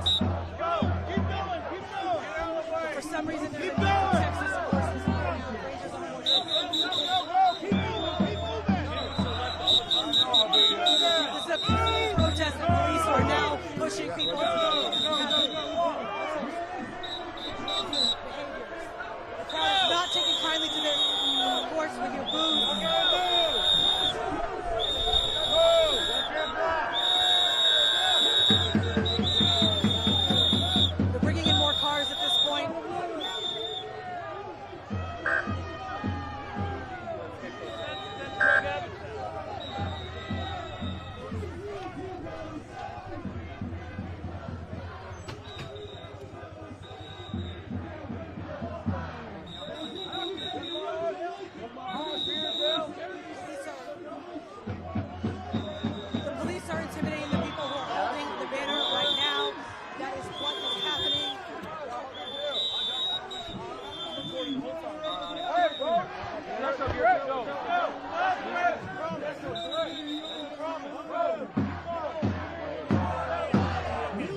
right now are pushing back on this banner that says "Stop U.S.-Sponsored Genocide in Palestine."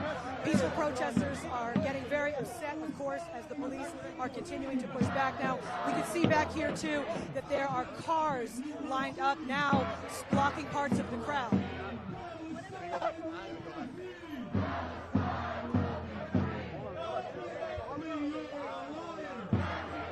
The march is continuing despite the actions of the police. It seems that people are pushing forward. There's a lot of energy regardless, but police are trying to push people out.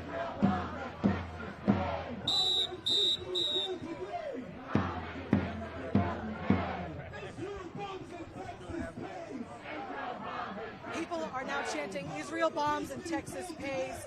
Of course, that goes along with the banner that we just read earlier and what the police have been doing, pushing back on protesters. There really is a very live energy right now on the ground.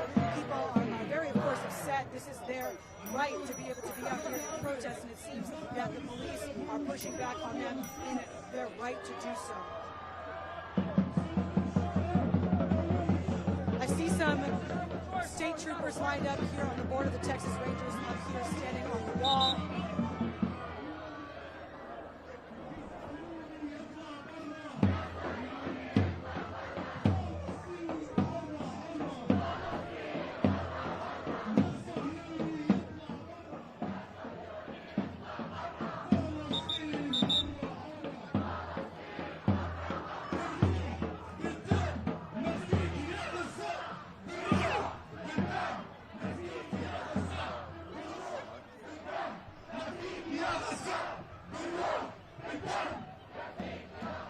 The energy and spirits remain high.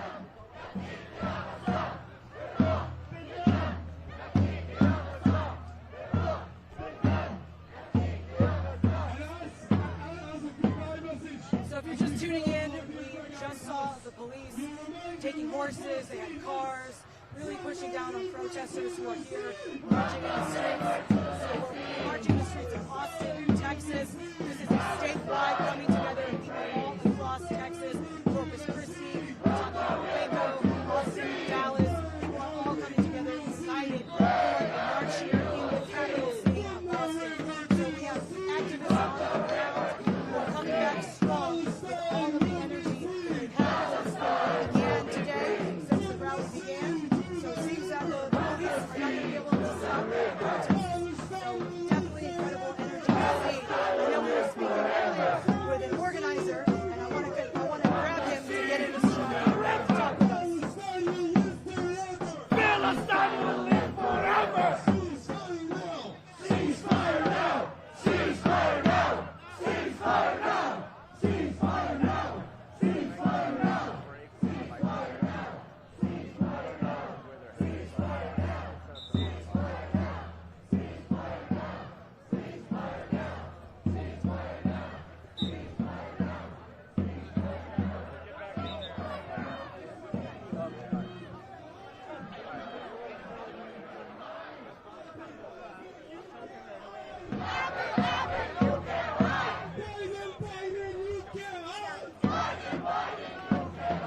Ceasefire now! Great, so we're excited to be here on the ground. The march is continuing. We're actually returning right back to the Capitol building where we began. And I'm joined here by an organizer of the march. Could you share your name and why you're here today? Sure. My name is Amr Zahar. I'm one of the speakers here at the march. I came down from Michigan to be with our brothers and sisters here in Texas. Wonderful. We're so happy to have people coming from across the country to be here. I know we came from New York. Michigan is not a short distance, so it's wonderful to see you on the ground here. So what is your message to Greg Abbott, and what is your message to Joe Biden today? Well, that we will not forget. You know, I come from a state where they think we're going to forget. We have the largest Arab population in the country. They think that we're going to forget and we're just going to fall in line. And we're here to tell them from all around the country that we will not forget. We know that they have lied to us. We know that they do not respect us. We know that they have funded our genocide. This is not a disagreement over policy.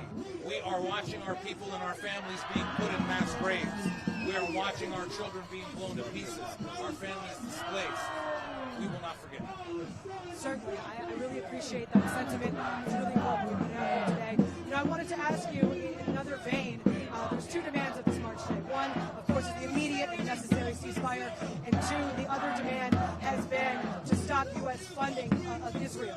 And I want to hear your thoughts in particular on the United States' role in this conflict. I know we've seen U.S. actually having airstrikes in Yemen. We've seen the U.S. having airstrikes also in Syria. And the results of this, of course, have been 40 people who have been killed. So the U.S. is really escalating what's going on right now in Palestine in all different ways. And we see the U.S. standing by Israel no matter what Israel does, no matter what the international people of the world say. I mean, with the International Criminal Court coming out and saying very specifically that Israel needs to stop and tone down what it is doing immediately. It's really interesting to me that right after that happened, the United States said only a few hours later that they were going to stop, they're going to block funding for the UNRWA. So I'd love to hear your thoughts on the U.S. and its relationship to Israel. Look, well, we are stuck now with a president who says he's a Zionist, who says if there was no Israel, I'd have to invent one. Someone who maybe more than any other president in history believes in American empire. And so when we talk about ceasefire and ending funding to Israel, this is all part of American empire, making sure that we are putting a check on it. Israel's the last colonial project on earth, and it's no mystery that they are trying to keep it alive. Let's not forget, when there was all these movements against apartheid, the last countries to stand with the apartheid regime were America, the United Kingdom, the countries that have been promoting empire around the world. So we just have to keep going. The politicians are going to be the last people to do the right thing. We know that. So it's important that we have everyone on the streets with us and that we have the truth with us, which is the most important thing. No one can stop us. And people are learning about that. You know, the truth is what is bringing people to the streets here in America. Yes, they see what's going on, but they also realize that they've been being lied to for their whole lives by the American government. And that kind of anger is bringing everybody into the streets. And when they try to defund UNRWA, this is just them saying that, again, once again, our lives are not important to them. They know that UNRWA is the agency that keeps refugees in Palestine living day to day. And they are not interested in our lives at all. Certainly, I mean, to mention the UNRWA, this agency has been an agency that's been around since the first Nakba happened in Palestine, and it's been providing relief on the ground. So for the United States to say we're going to block funding, and not just the U.S., that's the UK, we have Australia as well. We see, you know, other Western countries standing with the United States in this, and we see that blocking funding to this in so many ways is just greenlighting Israel and saying this is okay for what Israel is doing. Instead of reacting the way that you would think after the International Criminal Court ruling, this is the International Court of Justice ruling. I appreciate that.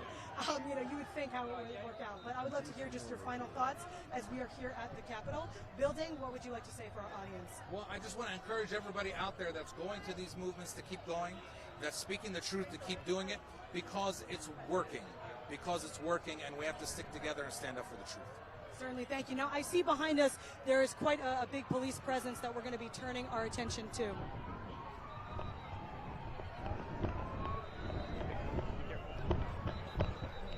You can see thousands of people. We have a better angle here of seeing just the sheer numbers that we have out here with us today, and it seems that the repression is increasing.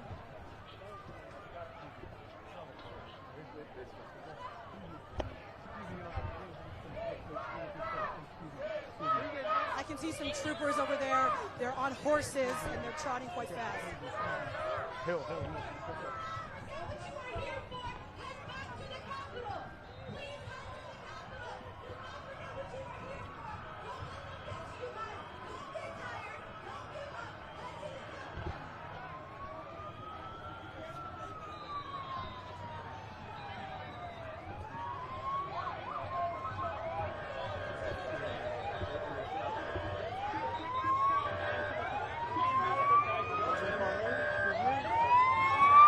Watch it, right here, right here, right here, right here. You see police cars and police vehicles. We've got a shot right here in front of the police vehicle.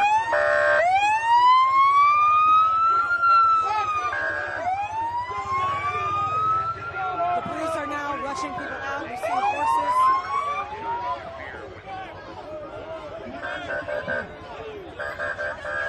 Move to the Capitol, guys. Move back to the Capitol.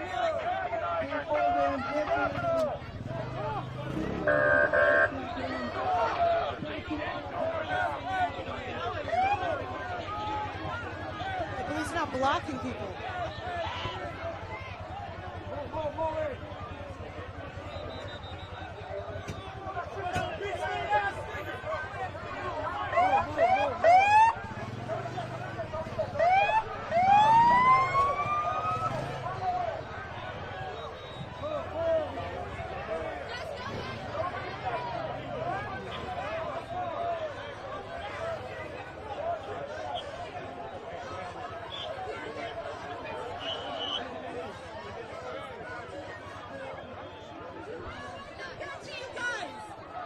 If you let them get to you, they won't.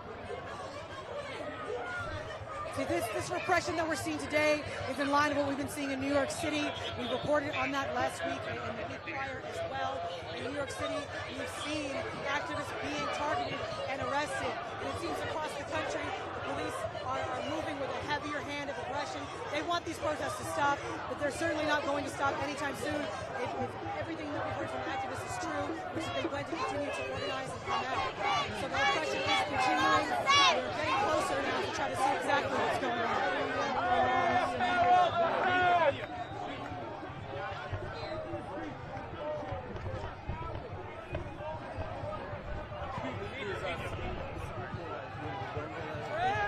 This is the Austin Police Department. Officers are taking lawful action. Do not interfere with officers taking lawful action. As you can see, they're saying, do not interfere with Austin officers taking lawful action. It's going to be happening right now. That's the message that's going on right now. Hey, he's got pepper spray. Be careful. The scuffle is intense here.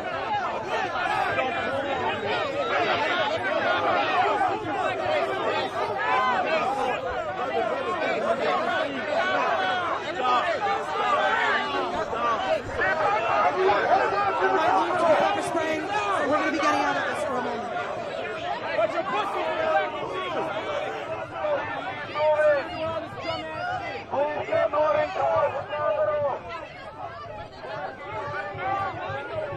Some protesters are saying that they might move to pepper spray. This is something apparently the Austin Police Department might move and do regularly.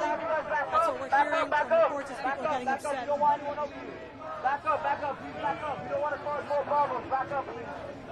Back up. Back up, please.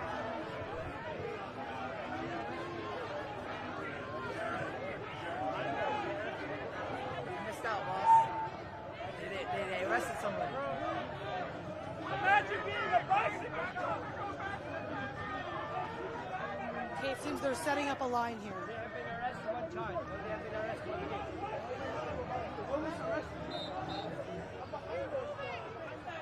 We're not sure yet if there are any reports of arrest.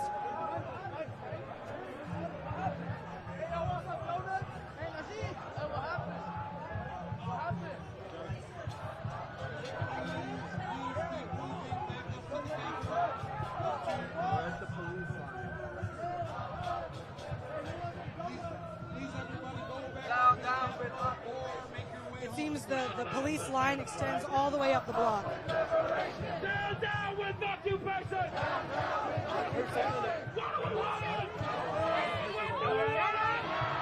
What do we want?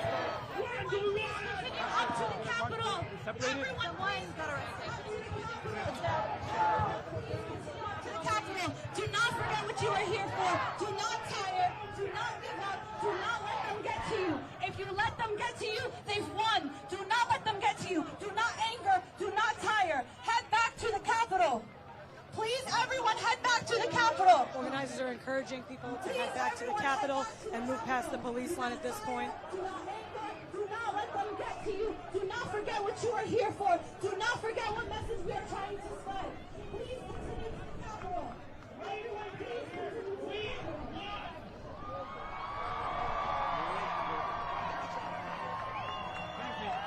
Media, excuse me. Small man in a big house wants you to be afraid. Small man in a big house wants you to go home. And the small man in the big house just wants peace. Are we going to give it to him? No! Greg Abbott, you will learn! By the millions will return! Greg Abbott, you will learn! By the millions! millions will return. Greg Abbott, you will see. Palestine will be free. Greg Abbott, you will see. Palestine will be free. Palestine will be free. Gaza, Gaza, don't you cry. Palestine will never die. Palestine will never die. Everybody, let's keep moving to the Capitol now. Keep moving to the Capitol. We'll keep chanting, but we're also going to move to the Capitol. We're not going to be quiet. We're not going to stop. We're going to keep moving forward, and we're going to keep chanting, and we're going to keep protesting, and we're going to keep holding up these flags. Hold up the flags. We will not stop. We will not stop until Palestine is free. We will not stop until no child is blown to pieces. Free, free Palestine!